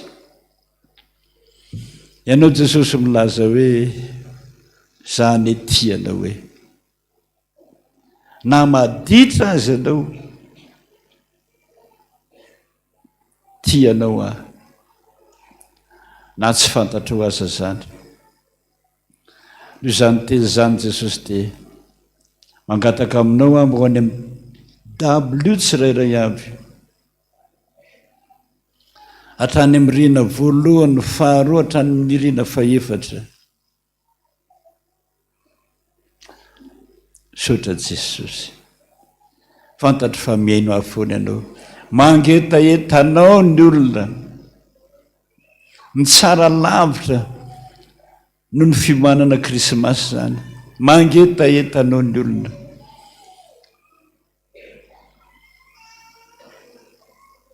tia andreny feonao ahoinao Jesosy zany ny tianao zany le miteny hoe mandrosoa Jesosy mandrosoa Jesosy mandrosoa Jesosy zany ny feo tianao re amin'ny mpanomponao mampandroso azy mampandroso anao izay rehetrarehetra Jesosy tsy mendrika amisaotranao mamangy anay tsiraray avy eto amin'ity toerana ity dia tantarao Jesosy ny tenao tsara indrindra tena mpitiavana inona ny tianao ataoko aminao dia inao ny vavakay Jesosy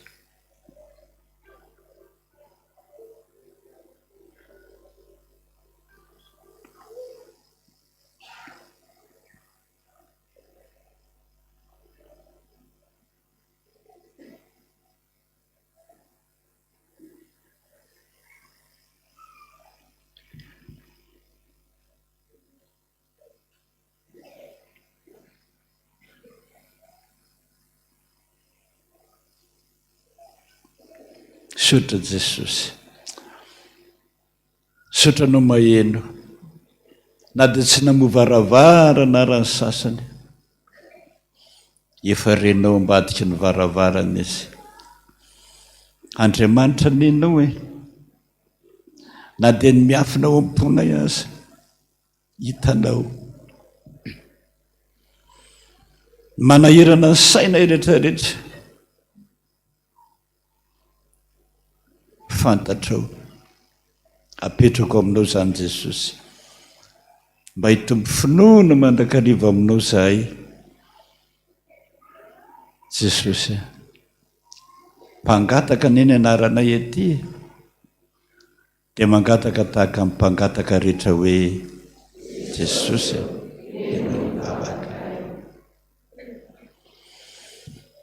ny anaranao Jesosy ny akatana izany raina izy ny an-danitra masinanara tonga ny ety an-tany takony ny an-danitra meonay ny niana saharo ary mamelany elokaiky tak namelana izay ary tondrana ny fakapanahy anapana panjakana sy hery ary voninahitra mandrakizay raisy nitsodrano ho Jehovah tompony maro aminao aza matahotra zany Andriamanitra ao any aho mo misy zava-mahagaga ka tsy haiko va ombanao naizanaiza leanao an'olo-tsainanao milalaka leanao rehetra dia ho tsapanao fa izano Andriamanitra tsy misy tahaka tsy avoina saraka anao sotra tomponao ny tera anao ny aja anao ny voninahitra mandrakizay amen voninahitra ny ho an'Andriamanitra rery ihany alleluia masina Jehovah tompony maro entra voninahitra rehetra tanteraka tokony izany minarana raisiny zanaka ary fanahy masina samy mahereza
Designer